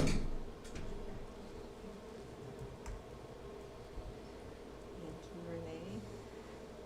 Thank you for hanging in there with me, as always, for the budget reports. I will try and make this as quickly and painless as possible. So if we go on to the agenda, we'll take a quick peek of our roadmap, go over some of the state budget stuff, some of the district budgets, and review the summary of all of it, take a look at our average daily attendance, and then planning for what we got going on in the future. So then moving along to our roadmap. So we can see that now our little bee friend has moved from December to March, and he is still looking forward to the future because, as always, the budget is constantly moving and progressing. At this stage, we are looking at the district's budget based on the first 7 months of the fiscal year. By now, the budget should more accurately reflect its actual expenditures and revenue trends, allowing for adjustments based on any applicable changes for ADA. And this report also gives us a key checkpoint to ensure financial stability and make any necessary mid-year adjustments. It will also serve as the guiding post for building the 25-26 budget. So next slide. And since we last met, the governor has released his 2025-26 initial proposal that came out in January. So this here is kind of a snapshot, a high-level snapshot of some of the things that is built within that budget proposal. So the initial budget includes $4.4 billion for ongoing activities and $3.4 billion for one-time initiatives, and those are kind of listed in that gray box to the right there.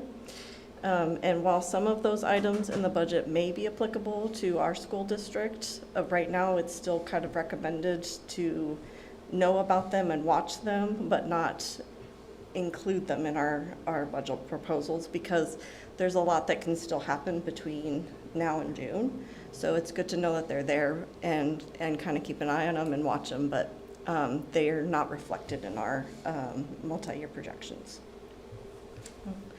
Next slide.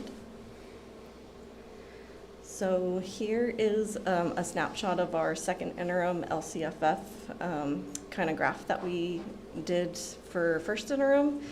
Not much has changed from first interim. We did a slight adjustment to ADA.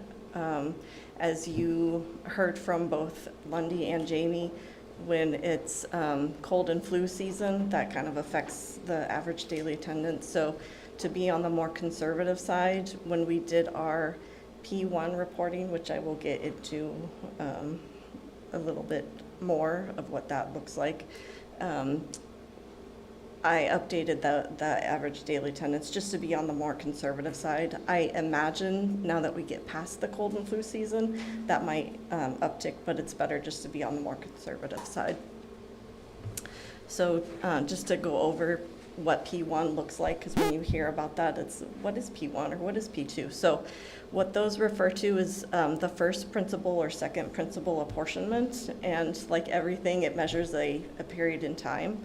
So P1 measures from July 1st through the last attendance month in December, and it measures full months.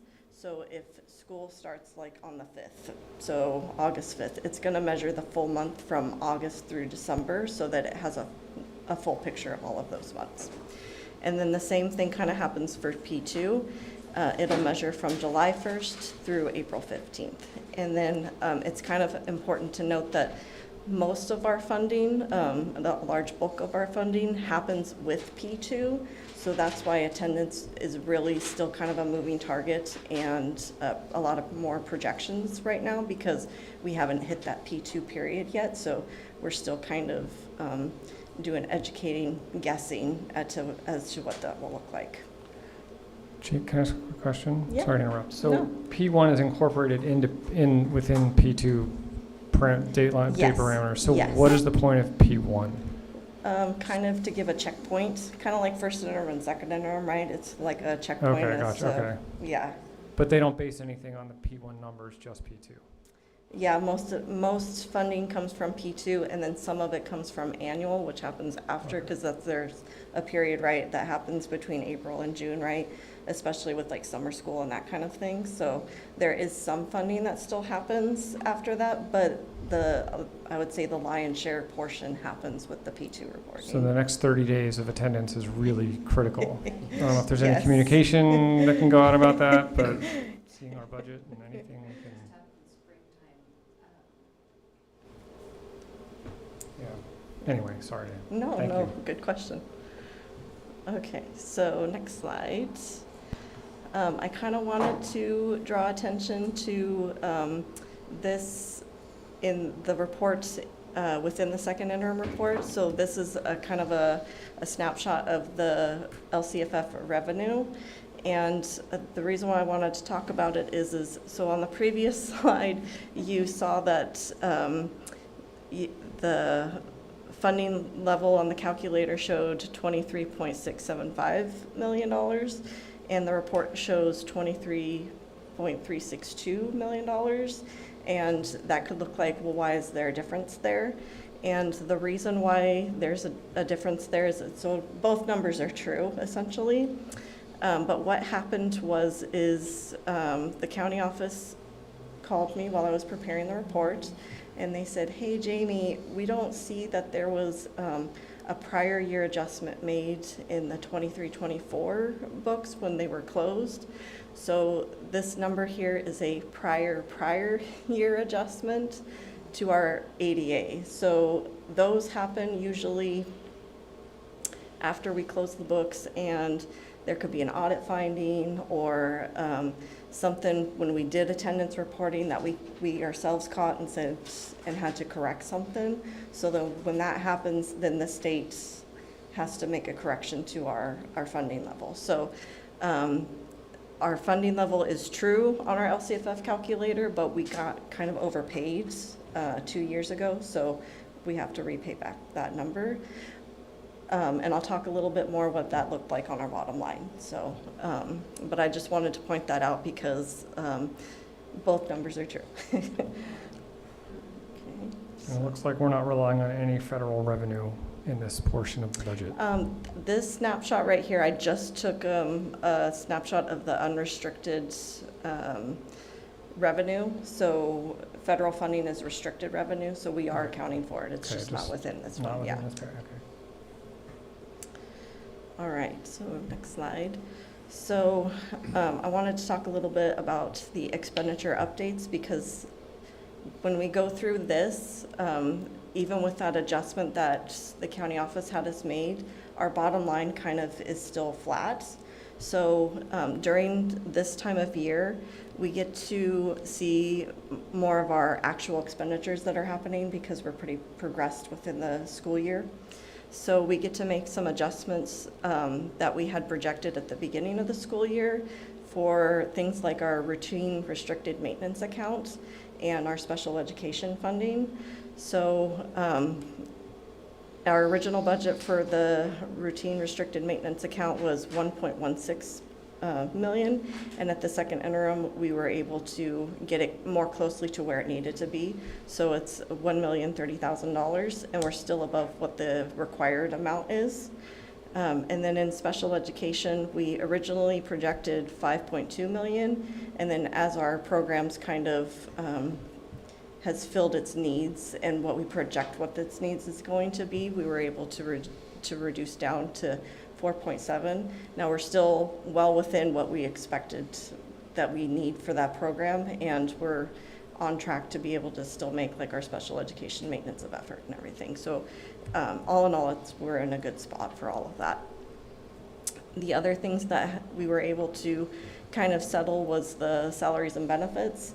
When we first build the budget, we project, what we might need as far as salaries and benefits, and we're still kind of filling in vacancies and then establishing what kind of leave of absences happen throughout the fiscal year. So as we get through some of those pieces, we're able to then reduce down what we essentially didn't spend on those or project to spend on those salaries and benefits. Next slide. And then I just wanted to quickly give an update on some of our grants that we have. Most of these are the same from the first interim. There is a couple new ones that are included in the second interim that weren't in the first interim, not because we didn't know about them, but because we actually received like the grant award notification. So we were able to then build them into the second interim budget. And the biggest one was the community schools grant. We've known that we were going to get that grant for pretty much all school year, but just now receiving the award notification, now we're able to build it into the budget. So, so that one is included in second interim. And then the other ones that we've included was the wellness coaching, which we talked about a little bit earlier tonight. And then Pilar has a CDFA farm to school grant that she was able to establish. So yeah, we're very excited for the work that's going to be done with that one too. All right. So at the end of the day, when it's all put together, here's the overall snapshot of our revenue and expenditures, and then our reserves. So the deficit spending is largely due to intentional spend down of one-time grant dollars. So this reflects both unrestricted and restricted. So a lot of times with grants, you receive the money up front and then you spend it. So it kind of looks like your deficit spending, but it's also on purpose because that's the intention of those of that funding. And we have some larger grants like Learning Recovery Emergency Block Grant and Arts, Music, and Instructional Materials, and they were pretty large grants that we're spending down. And then from the first interim report, there was an overall expenses that were able to be reduced, and that was like, again, things like salaries and benefits that have pretty much settled for the remainder of the school year. And then our overall revenue went up, again, because of those new grants that we received.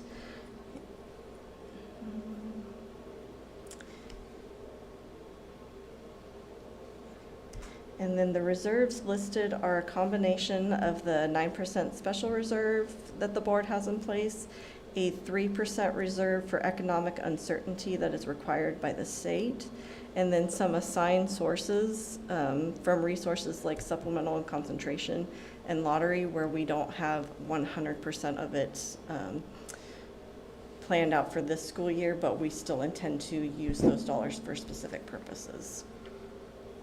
So overall, revenue is projected to come in slightly higher. Our overall expenditures are projected to come in slightly lower, and overall the ending fund balance is slightly higher than it was in first interim. It was about $87,000 different. And then here is our most recent update for average daily attendance. It looks pretty similar to the first interim. Like I said, I only slightly adjusted the ADA for current year, but overall it's pretty similar to what we had projected. And then looking ahead at our COLA, at the first interim report, we had projected we talked about the 25-26 COLA being at 2.46 per the California Legislative Analyst's Office. When the governor released his budget proposal in January, his COLA has it set at 2.43%, and that's the number that is recommended to use for multi-year projections, so that is what is included for second interim. There is still potential for that to be changed. There's some more data points that happen between January and May, so when the governor does his May revised budget, there could potentially be an adjustment to the COLA.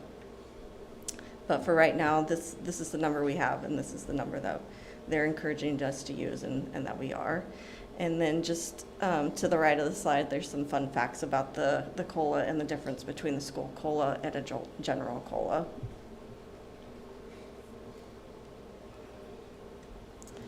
All right, and then our multi-year projections.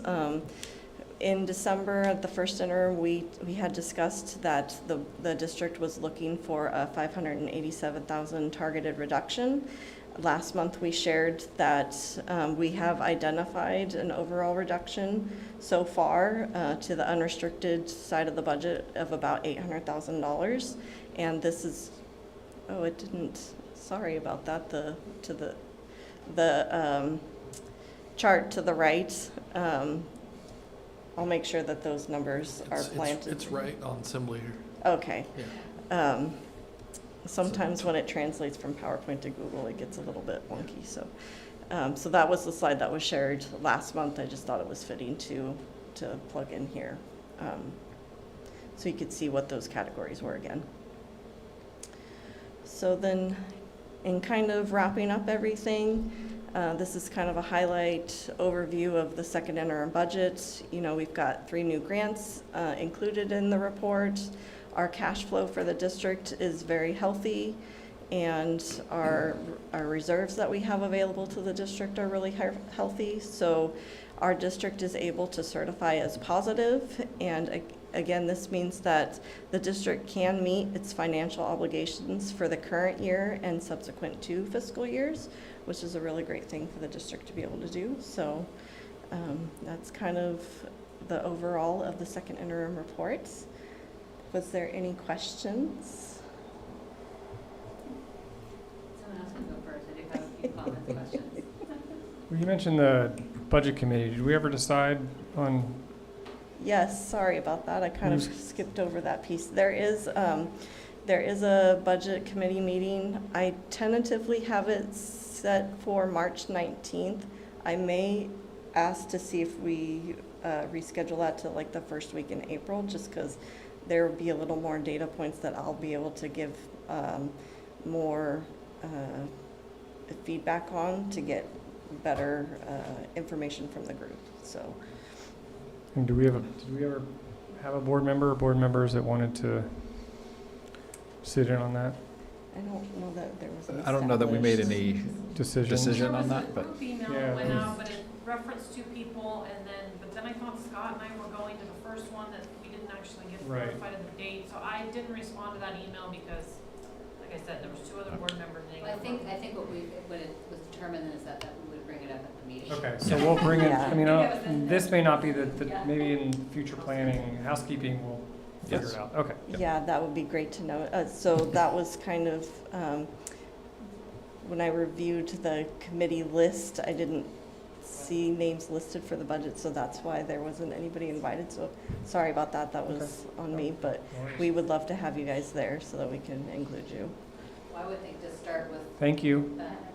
Thanks for staying. Start with President Schneider and Vice President Adcock first, and if they can't be available, then it could be farmed out to us. Did you wanna- Yeah. Please. Never really thought about this, but does the P2 number, or maybe it's the P1, which isn't relevant. So I guess I should form it this way. Does P2 get affected by summer school attendance? No, Okay, so. it's not included in that part. So I never really considered that being.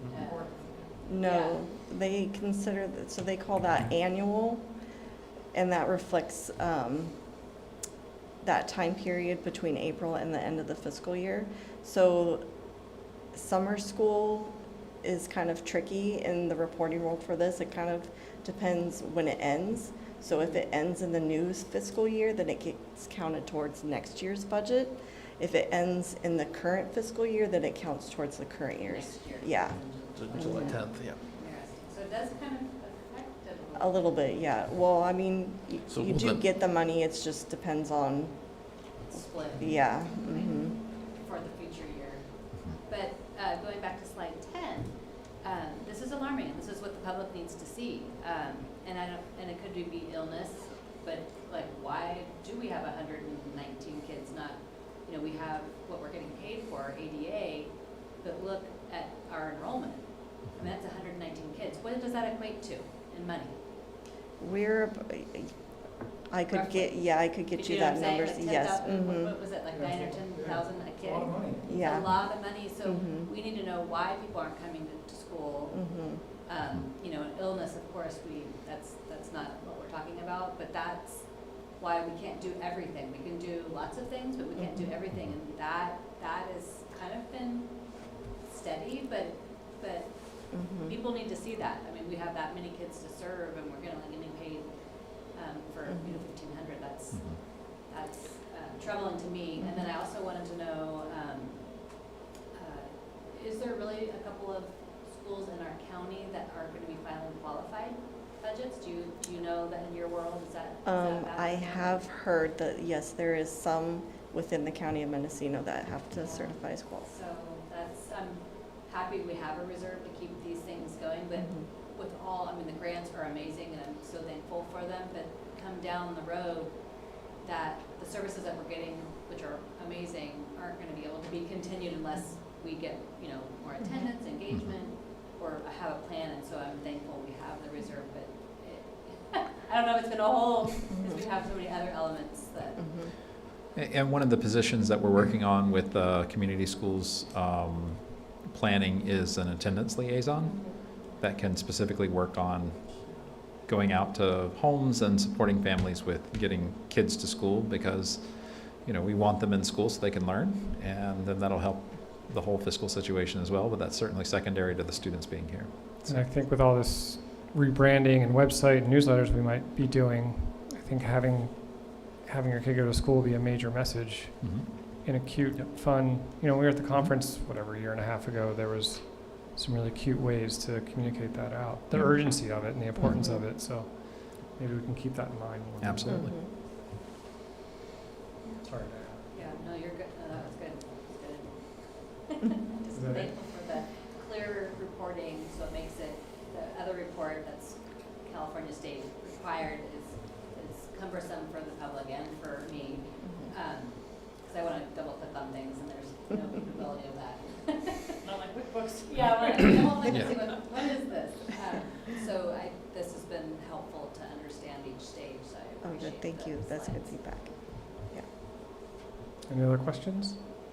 I just had the question about other schools in our county, because, I mean, you're hearing all, I don't really watch or read the news, but I've heard some people talk, but I was curious about our county. I've really heard about Sonoma County, but I'm curious about our county. Yeah, it's happening throughout all of the state, and that ADA chart that you see, that is happening across the state. It's not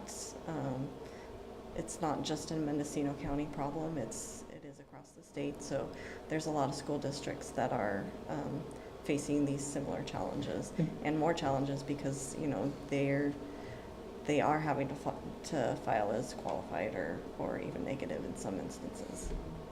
Is that because they've been budgeting these one-time monies and now that they're gone, they're kind of There's in a bad multiple things that can happen, right? It's hard with unions. It's hard because of one-time dollars. There's just a lot of different factors that can, go into that.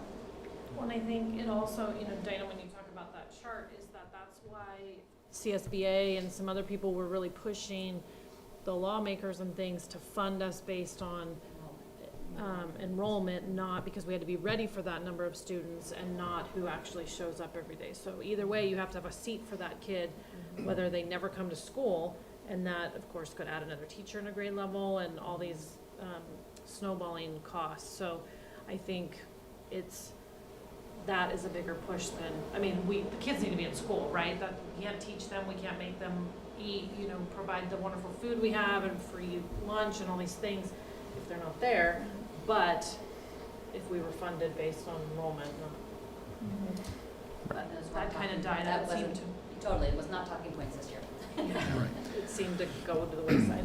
Well, and there's a certain amount of, the, jump back, Renee, real quick to the actual graph. 10. 10. Slide 10. Slide 10, thanks.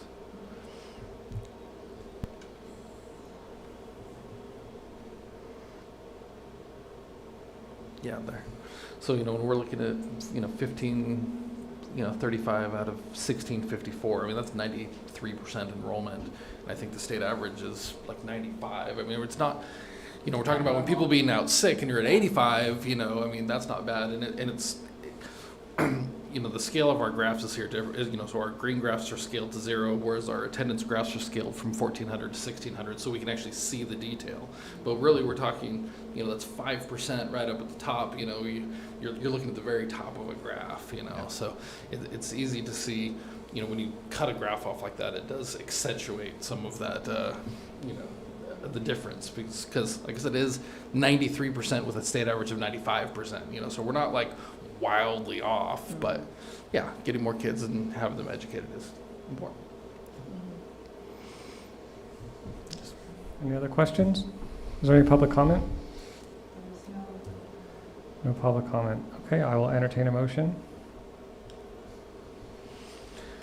I move to approve the 24-25 second interim report. Is there a second? Yeah, I'll second it. Okay, roll call, please. Trustee Schneider? Yes. Trustee Babcock? Yes. Trustee Paoli? Yes. Trustee Statham? Aye. And Trustee Oxty? Yes. And the motion carries.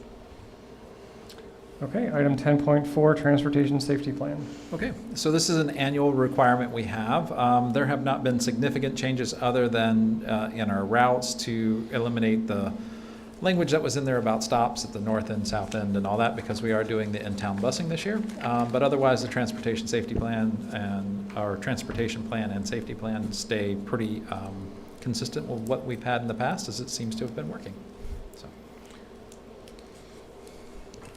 So. On the school bus danger zone, you had the Fairfield Susan Unified School District being concerned. I'm assuming we want that to be that we're concerned rather Yes. than. Okay. We may have borrowed this. Do a search. Fairfield. Okay, we'll fix that as for sure. Yeah. Oh. And I will just add, if I can, this plan does help us generate more revenue for transportation. No, I thought the plan was good. I just, figured we wanted to represent us. Yes, we'll get that fixed And before do we they- upload it to so the are website. there hubs for the out-of-town busing or still, or not really? I mean, you're doing in-town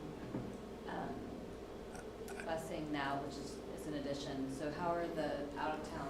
I think in Westport, we certainly have a hub there, but I think for the most part, and maybe on the south end of town, a spot or two, it just depends on the road itself. Like if it's really inaccessible for a bus, we'll usually ask that parents come out to the end. But for the most part, if we can get pretty close to the house, that's what we try to do. We don't want to drop off students too far away from their houses, especially in the more rural parts of the district. Just, those roads are not necessarily safe for kids to walk even 100 yards on or whatnot, so.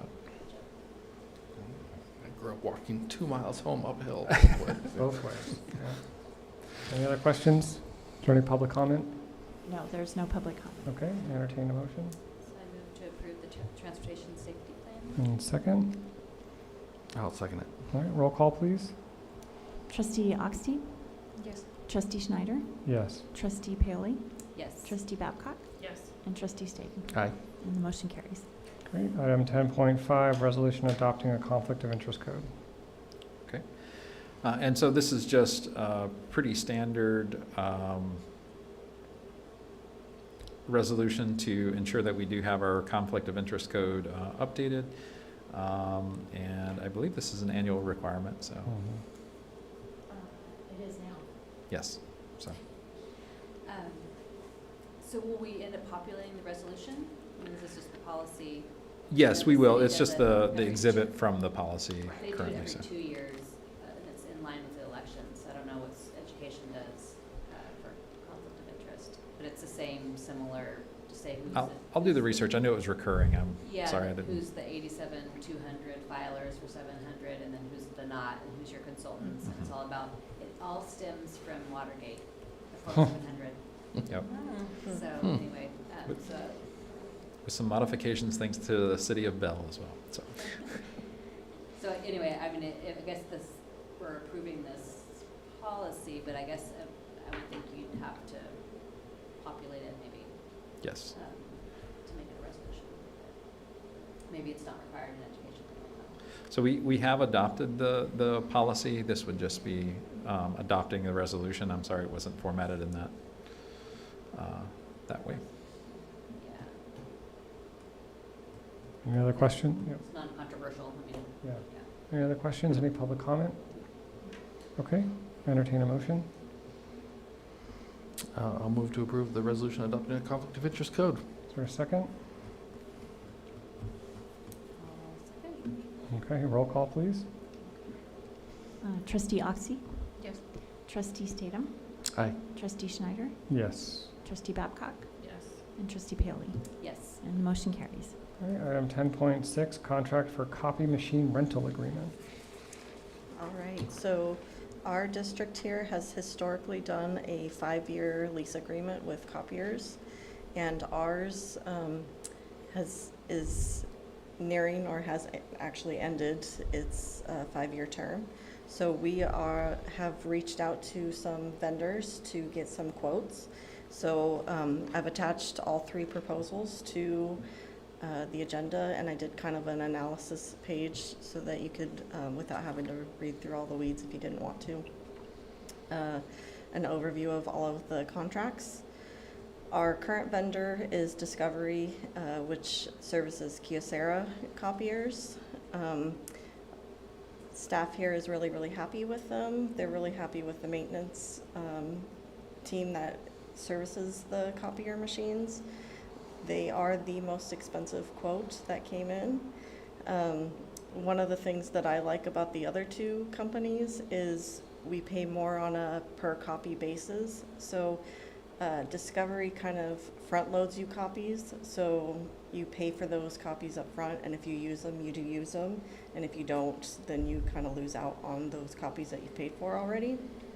So with these other two companies, that's kind of where the cost savings is projected to be at, is within the copies themselves. So you actually just pay for the copies that you are actually using.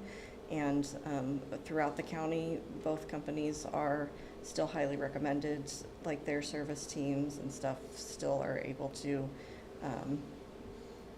provide good service on the machine. So one of the companies even says that they monitor their machines so closely remotely that if they kind of predetermine if there's a problem, so they're out here even before the machine says that there's a problem, and that was Canon. Xerox is one of the ones that is more largely used throughout our county, which not surprisingly, because they were the one that came in the least expensive. So they were also highly recommended as well. So those are all of the proposals, and we would like to move forward with updating our copier. So we're hoping to get approval for one of these three companies. So you'll get all new, so if we pick Canon or Xerox, you'll get all new machines? Any one of them that we pick, we're going to get new machines. Any one of them, yeah. okay. And do you have a recommendation or not? Well, the fiscal person in me recommends Great, going with the. Sometimes the cheapest isn't the best, but in this case, seems like they were it's pretty still straightforward. highly recommended for their service, and the machines are all pretty comparable. So yeah, we used to use Xerox. I don't know if they still do at City Hall. They do not, but I have experience with the Xerox at my other employer, and I'm sure the schools get better service, but we didn't always get someone. And that. So did you say that someone else liked the Xerox too? That they thought they were fine at the school? Yeah, actually, the county office uses them. Okay. And they highly recommended them, pretty much for the same reasons. You know, you hate paying for copies that you're not potentially going to use. So, and in school's times, there is periods where there's just no school, right? Like in the summer and those winter months. So, there's always going to be copies that aren't done because there's not kids in session. Well, and then it seemed like at one time we were like tracking like everyone, like you only have a certain amount of allotment, so that would kind of go back to that, wouldn't it? If you had No, not really. Not necessarily, because the per copy cost is pretty a lot less expensive. So where it gets expensive is the color copies, and there is some ways to kind of keep track of that so that we can have conversations with folks. If we tend to see that those costs go up, we can just remind them that, you know, those copies aren't free. So, you know, if you need them, of course you need them, but also, you know, There's remember. a cost to it. Mhm. Yeah. Because all the copiers that I've used, there's been a service contract that pays for all the supplies. So I didn't look at granular, like each one, are they all packaged that way or not really? So some of these, Say the toner and the drum and all this. right, so Xerox, they include all of the materials and the service contract, and things like staples even, they include that. Canon included maintenance and toner, and Kyocera Discovery also included maintenance and toner, but you had to pay for things like staples. Those were separate costs. And for us, it was about $400 a year, so I mean. And is this based on a one-to-one replacement of current machines that are in the district? Yes. Is there room for additional, like if someone's had a wish list for years, I want a copier in this room, or? We did have one wish list item from the high school, and that is included in these price quotes. Okay. Yeah. But the feedback from the sites is the current machines that they have in place is working for them. So there wasn't any huge wish list items of, oh, we wish we had more, except for the one request. It's going to be a from high really big learning curve, though. I'm serious. Like all the IT involved and the. They're computers, they're like little computers. And there's going to have to be training and I mean, at least from my experience. Well, but I will tell you that our machines, now that they're 5 years old, they are very tired. Yes, I'm sure. Is there any So other? there would be yeah. a learning curve on a new machine anyway. Yes, Yes. so even if it's the same company, there's still updated versions of those machines. Because I think I lost, what do we currently have? Like the brand? We have a Kyocera. Kyocera. Yeah, the most Kyocera. expensive, yeah. Mhm. I just heard expensive and I. Well, for $600,000, or $60,000, sorry, Mhm. $60,000. Again, we can do a lot with it, or I Mhm. feel like we can do a lot with it. Is there any other questions? These were a couple of- Any public comment? So we'll need a motion with a recommendation, or with a proposal 1, 2, or 3. So I would move that we approve the contract for the copy machine rental agreement with proposal number 3, the Xerox equipment. Okay, is there a second? Okay, Liz, thank you. Roll call, please.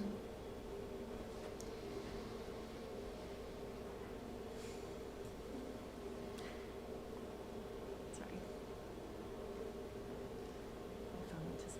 Trustee Oxty. Yes. Trustee Babcock. Yes. Trustee Paoli. Yes. Trustee Schneider. Yes. And Trustee Statham. Aye. Motion And carries. it's because I have Xerox at work, so I'm curious, I'm sure they'll be better than what they think they're gonna be, but I think that's probably gonna be amazing. All right, item, I'll say in other districts, I've had really good success in Mendocino County with Xerox, Yeah. with their service, so. We had some of the machines at Lake County Office of Education, and we preferred those printers over the Kyocera ones. I mean, you can get the stuff on Amazon if you had to. I mean, I've seen the toners and whatnot, so. But then you're double paying for them because you're Well, paying. yeah, you don't, not that I'm recommending that, scratch that, but I'm just saying that if you get in a pinch, but, you know, We given are that. remote. Given that, well, Mhm. given that, we need to be cautious with our dollars.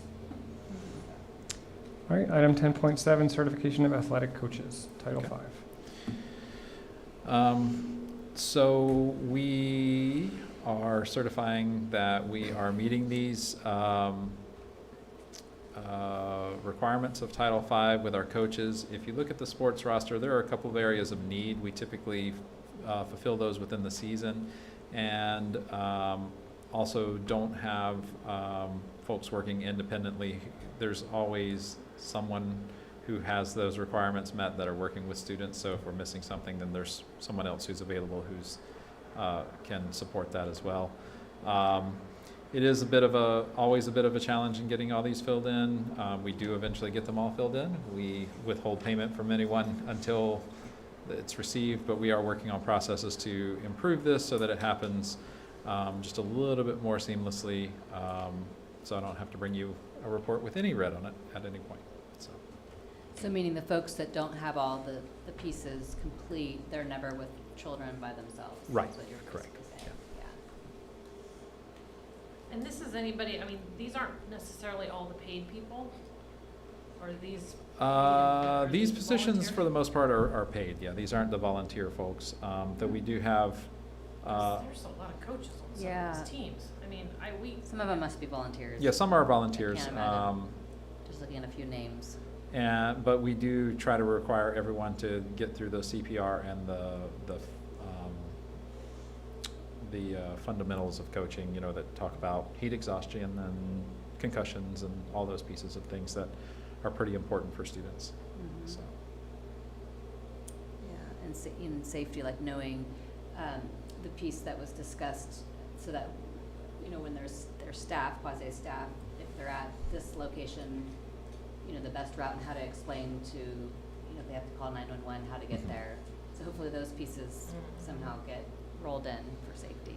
Yes, so with the safety piece, yeah, we have a safety plan for kind of each area Okay. that Brianna's worked on. So, Awesome. you know, if they're at this field, then here's kind of the sheet of paper that goes for this field. So if you had to The call narrative. 911, you could easily read off of it and see. Yeah. So. That's good. All right, any other questions? Oh, yes. And there's whole sections of blank area too for. Those are just folks who may serve as additional supports but aren't Aren't required to have all those pieces in. They're just the fingerprints and the TB. Yeah, that, we know that they're supporting the team in some way, but we're not. And if their TV's expired, they're still not alone with kids or any of that kind of thing, so.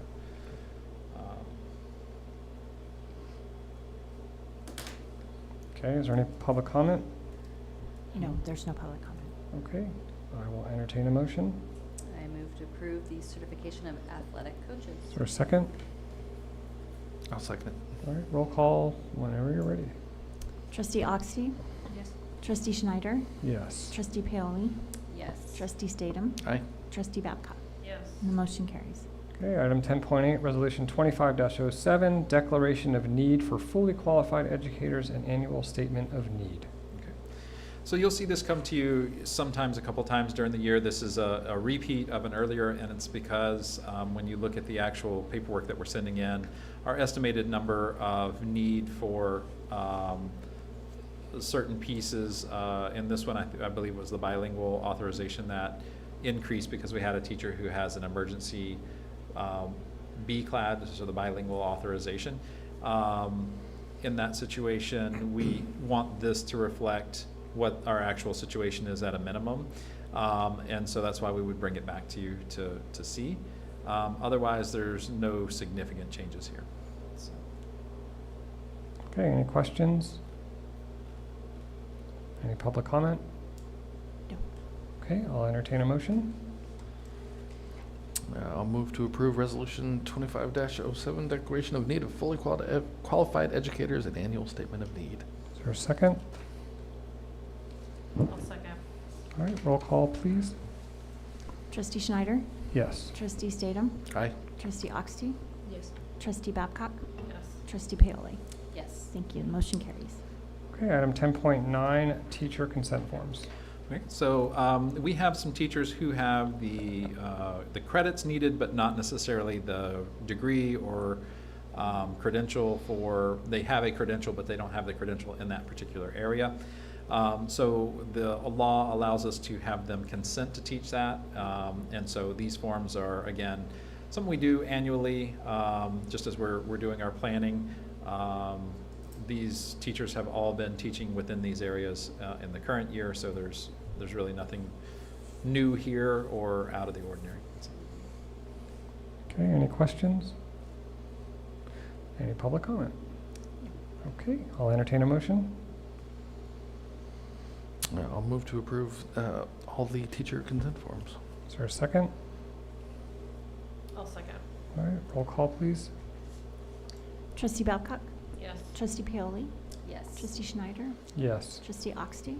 Yes. And Trustee Statham? Aye. The motion carries. Okay, item 11. Everyone good to keep going? I know it's getting late. Okay, 11.1, Board Policy Administrative Regulation 6178-1, Work-Based Learning. Okay. So we brought this one forward as Renee and I were working on something for some internships and looking at things. We realized we did not have this policy in place. So this is the CSBA recommended language for this.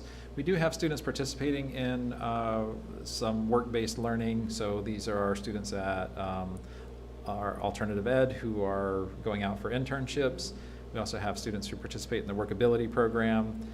We're talking about doing this with some of our TSP programs as well. So we just thought it was prudent to make sure that we have that policy brought before you. So this is just sort of the first read of that. And then we'll bring that back in April for a recommendation for approval.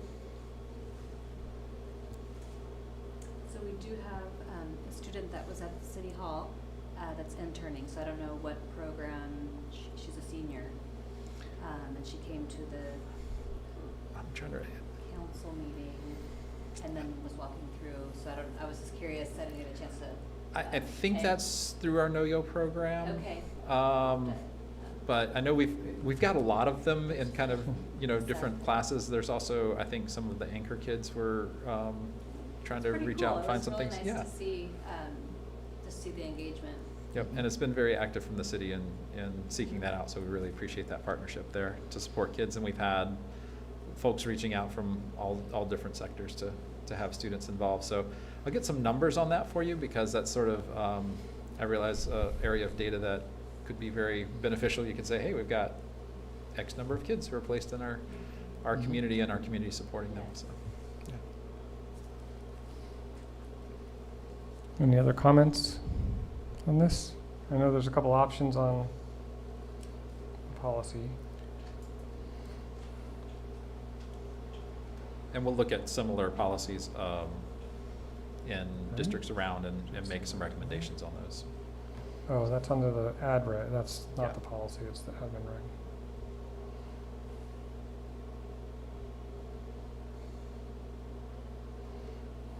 Okay, so you'll bring, Yes, Okay. we'll bring the recommendations on Great. it. okay. All right, moving on, 11.2, board equity statement. I know the board had a workshop on Friday to get this language drafted and moving forward. I don't know if there were any things that you would like to add. I'm sorry that I was not able to be in attendance at that. Scott, do you want to kind of give an Yeah, overview? so Before we, come and- yes, thank you.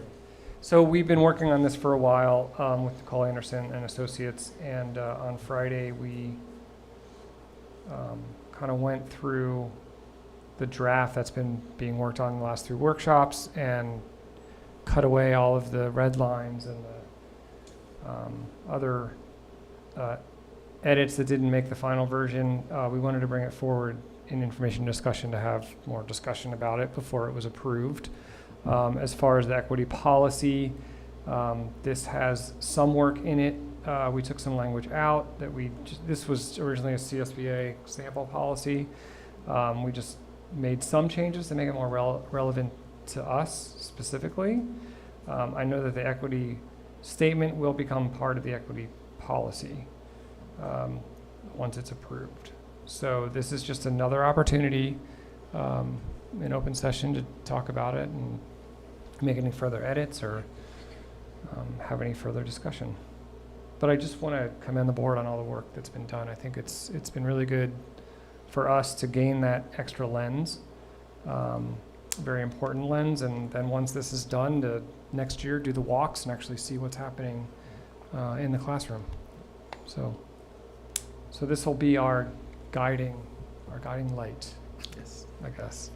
You know, we talked about having this referenced in really all the work that we do. There are some districts that have on the agenda, they'll have on each item which part of the policy that item may refer to or be relevant towards.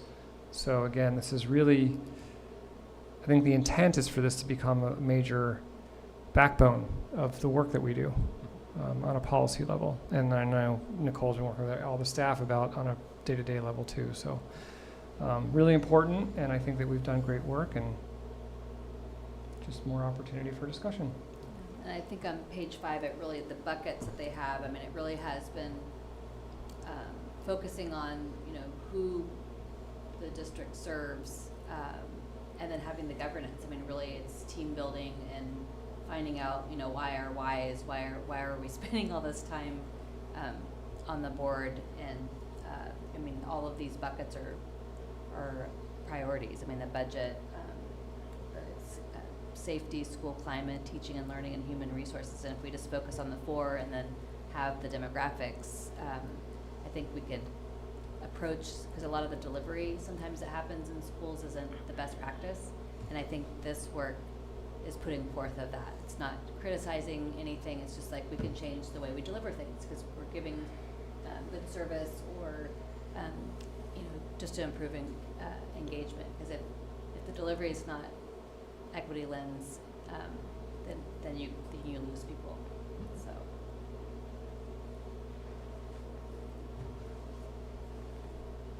Any other comments? I just appreciate how inclusive this all is.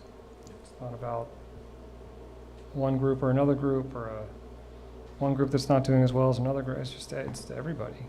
And it's goes back to that slide with the 3 stools looking at the baseball game, you know, and I think this does that. It does. Okay, with that, I, again, always open, if you have comments, send them to Joe, copy me, and we'll bring it up. If we get more between now and the next agenda setting meeting that we need to discuss, we'll keep it on information discussion. If there's no more, then maybe we'll put it on action and see what happens. Yeah. Okay. 11.3 Board Governance Handbook. This is really just to be on here to discuss it. There's nothing, right? It's not, there's maybe some minor things to update, but it's, Well, so can I give a little? yeah, no, please, So yeah. I think we left off October of '23, and we had, these are the changes that we talked about. So there was trying to be more concise. There was lots that was restructured. So the upfront page, if you were a brand new member, or if you wanted to know more about what we do at the board level, that first page after the table of contents is really about like, what's your commitment as a member, and trying to make it more concise. So someone just wanted to breeze through one page. A lot of these in other districts, they're even longer than this. So we have cut a bit, maybe a whole page off, but it is very beefy, but there's sections that you can, glaze over. It's just CSB's language. And I think this, actually, I appreciate this version of it. Mary had a touch at it, and she's had made some additions, but I believe there is, anyway, we could get the red line off, and then we really wanted to take a look at it with all the equity work that we've done, and so that hasn't really been done. So that's like the next level is like, well, Okay. if no one has any objections to the red line and the additions, that we'll look at it with the equity work in mind, because I know that Vice President Babcock had suggested some of our changing, there was gender, like he, she. Instead of he, she, to they. To they, just to make it neutral, was something that we could adjust. We should Anyway. probably add the equity Yes. statement once it's, Yes, done. so I don't know if, I think you have the version that I can adjust. If we just bring it forth and try to get it this year so that it's, because it really was talked about. We really haven't just laid it on the shelf since '23. So it'd be nice just to try to. Do we want to clean up all of this and then Mhm. represent it?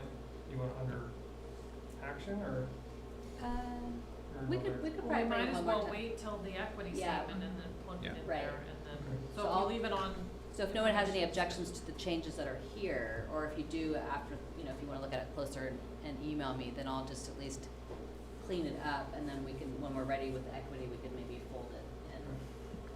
Because it's still valid. I mean, all the Yeah. things we're doing, and we're trying to. The first question that popped out was each meeting is normally on the third Thursday, and with the question of tying ourselves to the third Thursday, but we're not on the third Thursday already, so. It's board policies, is where we got this. Gotcha. And then we structure it each year. In December, we tell you when our regular meeting is, so Right. maybe say per the schedule, that's a part of it, we could They maybe are on change it. Thursdays. Yeah. So we could say that. I think we did wrangle with that language before. Yeah. Good point. Okay, So all, all right. So thank you for doing all that. And then Thank you we'll, for tracking it down. yeah, really. joint effort. And then we'll bring it back under information discussion at the April meeting with the clean version. 11.4 is the board governance calendar. This has some edits in it. I don't know, this is the newer version that we, Ongoing edit. yeah, Mhm. so I think we just time this with the governance handbook. And I think it's good for the public to see Yeah. what our pacing calendar is, basically our timelines, responsibilities. Okay. All right. Maybe we can put our logo on it. Maybe our new logo on it instead of CSBA. We're gonna have to give him credit, maybe. He has to stay there. Yeah, we It's pay just a him. reminder of where it came from. yet. Yeah. I think that was way back at the Yeah. beginning of creating it for the board. Okay, 11.5 is the board self-evaluation. My understanding is as of this meeting, 3 of the 5 of us have responded. So it would be great if everyone could respond, even if you have not been on the board for very long, just to give us or even yourselves a baseline of where you feel the board is. If there may be a lot of not sures, which is perfectly understandable. But if, I know the deadline was Monday, this past Monday, I think. The email or something said Friday, but then Renee told us Friday that we could, so anyway, I did it over the weekend. When I saw you at the, Oh, right. at the board workshop. Yeah. Yeah, I didn't close it, but I left it open. And it's still open. Some people were still working on it. Yes, I was in it's the still middle of open. mine, I will admit. I'm not gonna change that. And I was like, oh my gosh, there was a result, I didn't see anything. Yeah, I know, I was like, The urgency was at the request of the board. And generally, we will discuss the results at In open session. So we'll agendize this for next meeting and hopefully have some results to look at. 3 out of 5. And again, if they're all not sure, I mean, answer however you feel Well, and I do think best suits. where did I write those notes? Gosh, where did I put it? I think the hang up really is the response. Because I think it's like yes, no, don't know, maybe. I think we should just change it to that.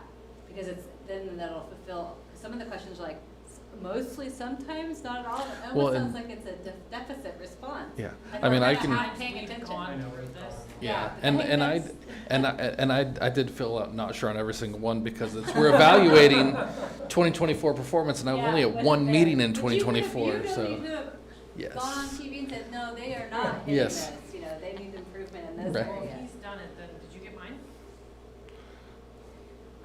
I didn't go through them looking for Who it responders. was?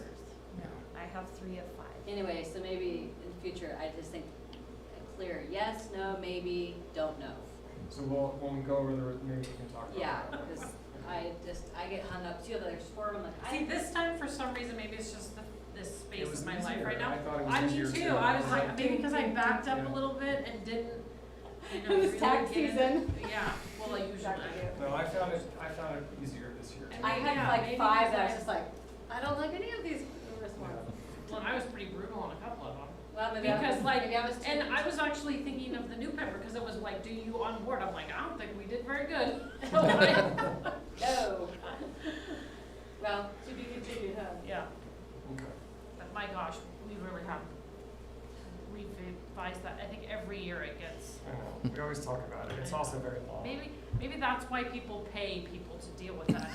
The CSBA will do it for you. That's right, I'm sure there's a lot of. but that's the survey we started with.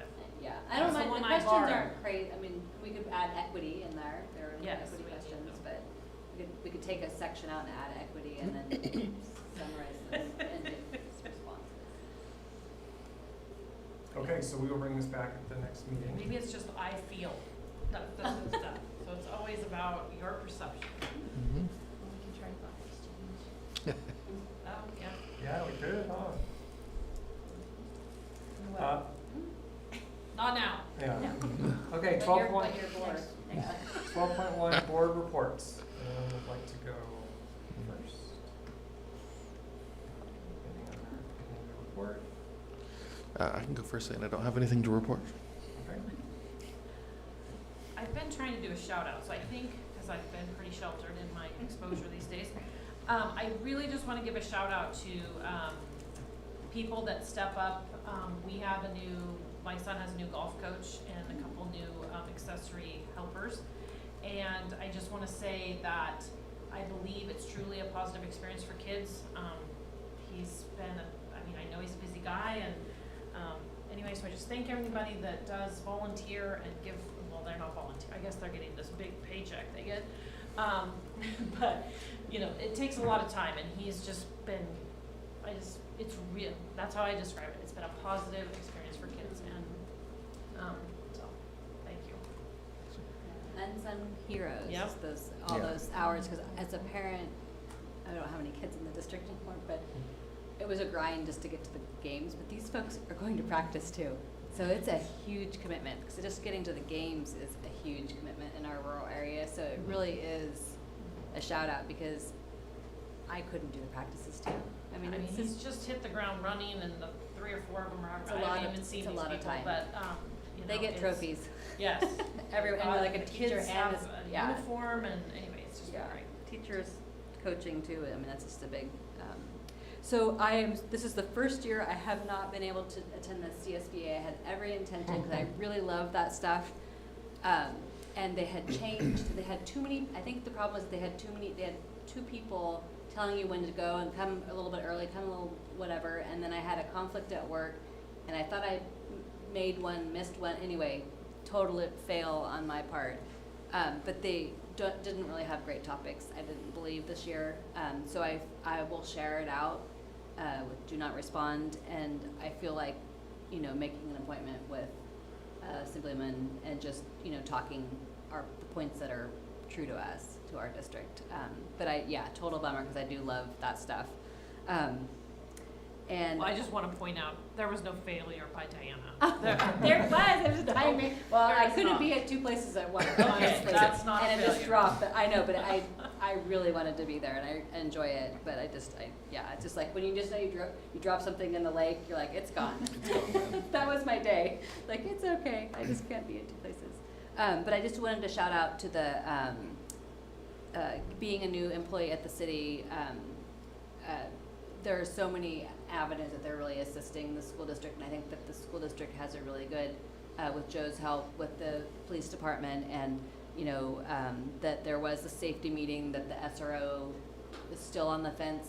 I don't know if it was the first, exposure into schools, but they're having a lack of interest in that position. So I don't know if it stems from the one meeting that we had that we couldn't fully discuss. I mean, so safety has been a priority for the district, and so I know we have good collaboration with, folks to keep improving, and having Captain O'Neill here at the district office. So it's been a total priority. So I just feel bad that there's still things happening, and staff, communicates. So I just hope that will be a priority for us to keep showcasing what we're doing, and trying to figure out why kids aren't coming to school. And I don't know all the details, but Project Right Now has a position that may be able to fill that gap, that when kids are struggling, or for different reasons, that they'll be able to have like a referral to like an action plan, like really. So I don't want to announce something that hasn't been announced in another, but I think that the things with the communication and with working with the school, they see the gap, and this that program is going to continue to help kids to keep them safe. And then the class of 2026 did have a great, successful spaghetti dinner, and I did see Kathy there. And get your Form 700s out. I have blanks. Yeah. Yeah. So anyway, I will. It's getting late. But shout out to all.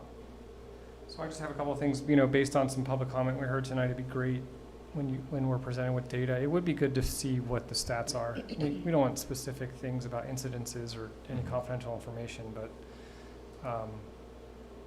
it'd just be good for us to have an ongoing kind of report on. Well, and if the attendance and safety, like if it's changed, I mean, if it's exactly the same, I don't know. I'm just curious. Yeah. What that looks like. Like, are kids really not feeling safe at school, and what is the data, if any, that would support or not or deny that? So We'll make sure that question is featured with any survey or anything we do with students that we're sending out. Sure. that'd be great. And then what resources are available to students if they don't feel, bullied, or if they don't feel safe, if they're feeling bullied or picked on or whatever. Like the room at Dana Gray. Chill room? Village. Chill Village. Yeah, I saw it when it was first starting, and I'm sure I have to go back. I'm sure it's much more evolved now. And then the other thing is, we used to occasionally hear from Pilar about school nutrition, and it's been a long time, I feel like. I have gotten some feedback from students about the quality of the food at the high school, not in the positive. So, I mean, to no one's fault, they're kids, right? I mean, what high schoolers like school food, but it'd just be kind of good to hear maybe what's going on there. Talk with her for sure. And I can't believe we're gearing up for the end of the school year. Well, not yet, it's only March. Oh, feels like it though. Yeah. Well, you have a senior. Yeah, well, I know I do. Another senior, oh, I didn't know Yeah, that. they're hearing, stress, anxiety, all that kind of good stuff. Yeah. Yeah, so it is going fast for you Yeah. as a senior parent. A lot of planning and yes, Yeah. all that. Anyone else? No, Luz? Okay, great. 12.2, advanced planning, suggestions for future board meetings. I know we talked about workshops and having workshops at, in the next, scheduled over the next year or so. We are proposing April for LCAP. That'll be a good time, right? Yep. The public hearing? No, just a workshop. It is a workshop. Yep, just kind of go over the data, see what's happening. We met and had a workshop about what goals we were gonna have for this year as a board. Oh, right. And then this is kind of to see, okay, well, how's the year going and how are those goals fulfilled or not fulfilled and what do we want to look at for next year and that sort of thing. And so I don't know. Can we try to have one in May, or is that too late to deal with this whole idea of us meeting with ADCO and trying to have everything set in place? We talked about this Friday, that if we kind of what we did in the library, that one meeting where we could, so the staff, we could work together to lay out what the staff is presenting to us, so that they're not trying to figure out what we want and we're ready to roll when August comes. Yeah. And I would say the feedback tonight was very valuable. I know that's, what my administrators have been working on is trying to find, what it is the board precisely would need, want, and as well as I would like to see more highlights on, we really have been focusing in on trying to get more data and better data around our multilingual learners and, because we think that's the group, if we see their tides rise, we'll see everyone's. So.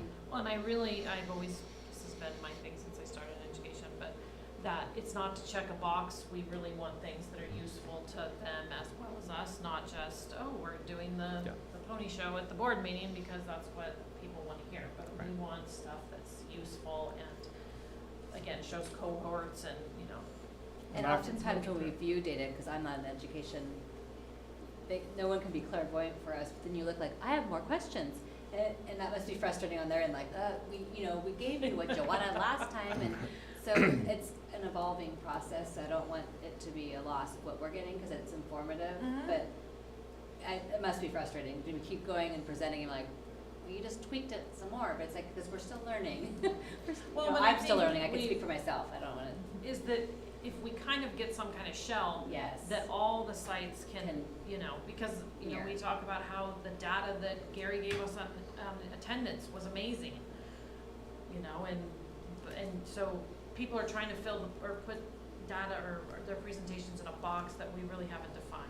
That's true. And I think so if we could work together and get that straightened out before the next school year starts, I think it would be beneficial for all. And I think having this workshop for us with the LCAP first and kind of helping to determine what we're looking for will prepare us to sit down with them. So I don't know if you want to talk to ADCO and see when might be, and Yep, we'll when get some that dates might together. happen. I know for me, I always get really discouraged when I see these reports because of all the red and orange, but I know that it's not as bad as it seems, and it'd be great to have some sort of picture of, okay, this looks really bad, but actually, Look at all the good. it's not that bad because blank. Right. Here's the growth. Here's some of the pieces that we're seeing that way. Yeah. I mean, it's, a lot of 0% and this and that, and it's like, okay, so you'll throw out some dates for, after the 20th of April or whatever, last week of April maybe, for our LCAP. Oh, for the LCAP? So, throw out some dates, or Renee, you'll poll us, herd cats. Thank you. 2 hours probably. I think so, yeah. Okay. I don't know how the Friday thing worked. I don't know how the middle afternoon thing worked. I know, Diane, that may be hard for you now, but. It was terrible for me. Okay, but- so let's not do that again, okay. At that time, I mean, It's I'm Yeah. more flexible, but after that was taxes. 3 hours of Yeah. prime daytime that I gave up. I had no idea when I said Friday was okay that it would be in the middle of the afternoon. I just thought it would be in the nighttime. But So, anyway, and that's the we'll- only day that worked for.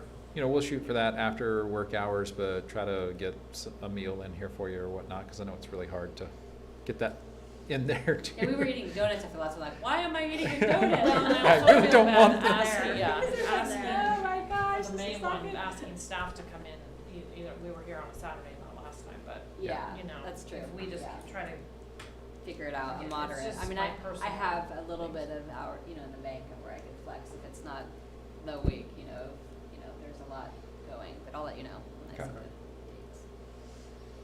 Okay. And then if anyone has any, this is down the road, any topics that you want later in the year, let us know. There's a link for ethics training in there as well. So if you haven't done that. And then it looks like May 8th, I just see that board regular meeting scheduled for May 8th. So, I wrote a note down that you were gonna be gone for graduation on May 8th. yeah, I have that written down. And then yeah. I reported that I just found out I have training I have to do. So I can't make that meeting. I